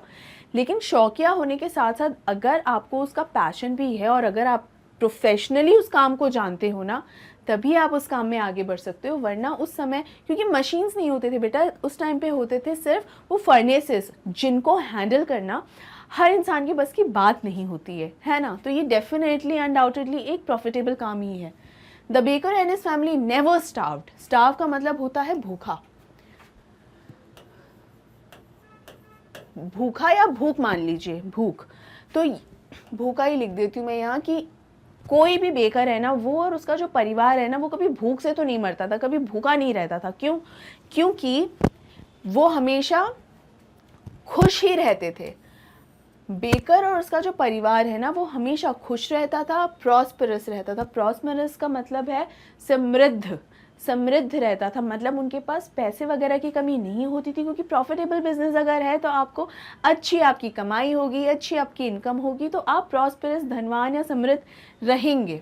और समृद्ध रहेंगे तो खुश भी रहेंगे। There are plump physique. Plump physique का मतलब क्या होता है? प्लम्प फिजिक का मतलब होता है कि देखने, मतलब आप दुबले पतले नहीं हो, एकदम गोलू मोलू। तो गोलू मोलू लोग ये होते थे एकदम दिखने में प्लम्प फिजिक। यहाँ पर भी लिखा है प्लेजेंटली फैट बॉडी, मतलब मोटे होते हैं, फैट होते हैं, लेकिन बहुत ऐसे भद्दे किस्म का फैट नहीं निकला होता है। फैट होने का ये मतलब है कि अच्छे बढ़िया खाते पीते घर के दिखने वाले लोग होते हैं। Was an open testimony. Open testimony का मतलब क्या है? वैसे तो ये एडवोकेसी से एक लीगल टर्म है देखा जाए तो ओपन टेस्टिमनी। यहाँ पर इसका इस्तेमाल ये बताने के लिए किया गया है कि आपके सामने देखिए पब्लिक ट्रीटमेंट, इसका ये है कि एकदम आपके सामने साक्षात है इस चीज़ का सबूत कि वो दिखने में अगर हेल्दी और एकदम बढ़िया प्लम्प फिजिक वाले हैं, मतलब ये बेकर्स ही हैं, और इस चीज़ का सबूत कि वो खुश हैं, वो खुश हैं, प्रॉस्परस हैं, समृद्ध हैं, धनवान हैं, इस बात की ओपन टेस्टिमनी या इस बात का एकदम ओपन चैलेंज या एकदम साफ सुथरी बात है। इस बात से ही हम अंदाज़ा लगा लें कि वो दिखने में कितने प्लम्प फिजिक के हैं। Even today any person with a jackfruit like physical. Jackfruit का मतलब होता है कटहल। कटहल, कटहल एक सब्जी होती है, आई एम श्योर आप सबको पता होगा कटहल की सब्जी, और बहुत हेल्दी सब्जी भी होती है। तो दिखने में कैसी होती है? कुछ ये नाशपाती खैर ज़्यादा लग रहा है, लेकिन इसी तरीके का कुछ होता है, ठीक है। तो इस तरीके का जो बॉडी शेप होता है, अगर इसमें यही बताया गया है कि अगर दिखने में कोई ऐसा व्यक्ति जो दिखने में एकदम कटहल की सब्जी जैसा अगर दिखता है, तो मान लो कि वो एक बेकर जैसा ही है। मतलब ये नहीं कि वो बेकर ही होगा। देखिए शरीर तो किसी का, बॉडी जो है, कोई भी दुबला पतला मोटा कैसा भी हो सकता है, ऐसा नहीं है। लेकिन देखकर ये समझ में आता था कि अच्छा ये इस तरीके का दिखता है तो कहीं बेकर तो नहीं है। तो ज़रूरी नहीं वो बेकर ही हो, लेकिन ये एक तरीके का एक सिंबल देना होता है, एक मार्क देना होता है कि अच्छा आप तो खाते पीते घर के लगते हैं, एकदम कहीं आप बेकर तो नहीं है। इस तरीके से कहकर एक मजाक की बात भी ये हो जाती है, और ये भी समझ में आता है कि वाकई में जो बेकर की फैमिली होती थी वो प्रॉस्परस होती थी, और वाकई में दिखने में वो खाते पीते घर के ही देखते थे। आगे बढ़ते हैं। ये इसका हिंदी अनुवाद है, और इसमें यही है कि कथावाचक के अनुसार, यानी जो ऑथर हैं, अकॉर्डिंग टू हिम, एक बेकर और उसका परिवार कभी भी भूखा नहीं सोएगा, क्योंकि बेकिंग अतीत में गोवा के सबसे आकर्षक व्यवसायों में से एक थी। वर्णकर्ता का दावा है कि नौकरों सहित बेकर का परिवार अपने शरीर को अच्छे आकार में रखता था, क्योंकि उन दिनों बेकिंग एक फलता फूलता व्यवसाय था। इसलिए आज भी अगर कोई कटहल की तरह मोटा दिखता है तो उसकी तुलना बेकर से की जाती है। तो यही है ये पूरे चैप्टर का ये जो ग्लिम्पसेस ऑफ इंडिया है। तो गोवा एक बहुत, ग्लिम्पसेस ऑफ इंडिया का मतलब क्या हुआ, मतलब भारत की कुछ झलकियाँ। तो भारत की झलकियों में से एक झलकी अभी आपको दी गई है गोवा के एरिया की। तो गोवा का क्या सबसे ज़्यादा खास चीज़ है? देखिए स्टूडेंट्स, सिर्फ आप जिस जगह से आते हैं, जिस प्रांत से आते हैं, बस उस एरिया के बारे में पता हो, बस वहीं पे ही हम खुश हैं और अपने आप में ही सोचते हैं कि हम कितने महान हैं, ये ठीक नहीं है। इम्पॉर्टेंट ये है हम जिस जगह से आते हैं, जिस देश से आते हैं, उस देश के अलग अलग चीज़ों के बारे में हमें पता होना चाहिए। इनफैक्ट सिर्फ देश ही क्यों, दुनिया की भी हर चीज़ जहाँ पे किसी भी वजह से वो फेमस है या जिस भी जो फोकलोर है उसका हमेशा सम्मान करना चाहिए, रिस्पेक्ट करना चाहिए, क्योंकि उस चीज़ ने वो इतनी मेहनत की गई है उसके ऊपर, इसी वजह से वो जगह जो है, वहाँ के लोग जो हैं मशहूर हुए हैं या अपना व्यवसाय, जैसे गोवा है वहाँ ये व्यवसाय चला है और इतना फेमस है। तो इसीलिए इन सभी चीज़ों का, ऐसी सभी चीज़ों का बहुत सम्मान करना चाहिए, रिस्पेक्ट करना चाहिए, अप्रिशिएट करना ही चाहिए। तो ये एक झलकी थी गोवा की, जहाँ पर आपको बताया गया है कि किस तरह बच्चे बेकर के आने का वेट करते थे। बेकर को उस समय कहा जाता था एक पैडर, तो पैडर के आने का वेट करते थे। वो एक एक्सपीरियंस जो वो इन्जॉय करते थे, अपने आप में एकदम अनोखा और अलग ही है और बहुत बढ़िया है। इसके अलावा ये सब बताया जाता है कि बेकिंग किस तरीके से होती है, मोल्डर्स, मिक्सर्स, इन सभी के बारे में बताया गया है। और मैंने आपको अपनी तरफ से पूरी कोशिश की है इसको एकदम बेहतरीन, उम्दा तरीके से डिटेल में एक्सप्लेन करने की। आई नो ये वीडियो बहुत लंबी होने वाली है और हो चुकी है, एक्चुअली मुझे कहना चाहिए कि ये वीडियो बहुत लंबी हो चुकी है, लेकिन स्टूडेंट्स इस बात को समझना ज़रूरी है। एक तो ये चैप्टर वैसे ही बहुत इंपॉर्टेंट है, लेंदी भी बहुत है और थोड़ा सा मुश्किल तो बिल्कुल नहीं है, इंटरेस्टिंग ये है बहुत, लेकिन इसके हर सेंटेंस को समझना बहुत ज़्यादा ज़रूरी है। एग्ज़ाम में मान लीजिए क्वेश्चन नहीं भी आए, लेकिन ये एक ऐसा चैप्टर है जो आपको अपने ही देश के बारे में बहुत सारी इंपॉर्टेंट चीज़ों के बारे में वाकिफ़ कराएगा और वो पता होना बहुत ज़रूरी है। स्टूडेंट्स, अपने आप को अपडेट रखना बहुत इंपॉर्टेंट है। सिर्फ सोशल नेटवर्किंग वेबसाइट्स पे जा के अपने आप को शायद आप उतना अपडेट नहीं रख सकते जितना आप प्रॉपर बुक रीडिंग से अपने आप को अपडेट रख सकते हैं। तो प्लीज़ ऐसी चीज़ों को कभी मिस मत कीजिए। ये चैप्टर आई होप आपको अच्छे से समझ में आ गया होगा। फिर भी किसी भी तरीके का कन्फ्यूजन है तो नो फिकर एट ऑल, कमेंट सेक्शंस में आप अपने डाउट्स, कन्फ्यूजन्स या कोई भी और किसी भी तरीके का एक्सप्लेनेशन में दिक्कत समझ में आ रही हो तो आप बिल्कुल वो क्वेश्चन कमेंट सेक्शन में लिख सकते हैं, अपने डाउट मुझसे पूछ सकते हैं, मैं डेफिनेटली उनका आंसर करूँगी। और स्टूडेंट्स, इसी के साथ हम हमारा ये जो वीडियो है यहाँ ख़त्म करते हैं। और आखिर में मैं आपको ये बता दूं कि मैग्नेट ब्रेन्स आपके लिए क्या लेकर आता है। देखिए, वो आपको प्रोवाइड करवाता है हाई क्वालिटी एजुकेशन और उसके साथ साथ ये सभी टॉप कोर्सेज जो हैं स्टूडेंट्स वो भी आपको प्रोवाइड करवाता है। अब आप देख लीजिए, स्पोकन इंग्लिश कोर्सेज भी हैं, CUET भी है, NTSE और ओलंपियाड्स और CBSE के पूरा सिलेबस हिंदी इंग्लिश दोनों मीडियम में आपके लिए अवेलेबल है स्टूडेंट्स। और स्टेट बोर्ड्स भी हैं, यूपी, बिहार और MP बोर्ड्स के सभी पूरा सिलेबस आपके लिए अवेलेबल है। और इसके साथ साथ आपको नोट्स भी प्रोवाइड करवाए जाते हैं, E-नोट्स और E-बुक्स। आपको डिस्क्रिप्शन बॉक्स में इनके लिंक्स भी दिए गए हैं, एकदम फ्री ऑफ कॉस्ट है ये सब कुछ पैसे नहीं देने हैं आपको इसके, तो एकदम फ्री ऑफ कॉस्ट है। इसके अलावा अगर आपको वीडियोस का एक्सेस चाहिए तो आप www.magnetbrains.com पर भी विजिट कर सकते हैं। और सभी लेटेस्ट अपडेट्स के लिए अगर हम दूसरे चैनल्स पे भी, दूसरे जैसे इंस्टाग्राम, फेसबुक, टेलीग्राम, ट्विटर, ये सारे प्लेटफॉर्म्स भी हैं जहां आप हमें फॉलो कर सकते हैं। आपको सभी के सभी लेटेस्ट अपडेट्स वहां आराम से मिल जाएंगी। और अंत में मैं आपको बिल्कुल बता दूं कि इस वीडियो को आपको डेफिनेटली लाइक करना है, जितना हो सके उतना शेयर करना है। डाउट्स होने पर आपको अपने कन्फ्यूजन मुझसे पूछ ही लेने हैं कि मैम कुछ समझ में नहीं आया, प्लीज़ ये बता दीजिए। डेफिनेटली आपको अपने कोई भी कन्फ्यूजन लेकर नहीं आगे बढ़ना है स्टूडेंट्स, ऑल राइट। और एकदम आखिर में मैं आपको ये बता देती हूँ कि आपको मैग्नेट ब्रेन्स हिंदी मीडियम अगर आपने सब्सक्राइब नहीं किया है तो अभी इसी वक्त इसे सब्सक्राइब कर दीजिए, इसी वक्त सब्सक्राइब कीजिए स्टूडेंट्स, और ये वीडियो को लाइक कीजिए और ज़्यादा से ज़्यादा शेयर कीजिए। Thank you so much.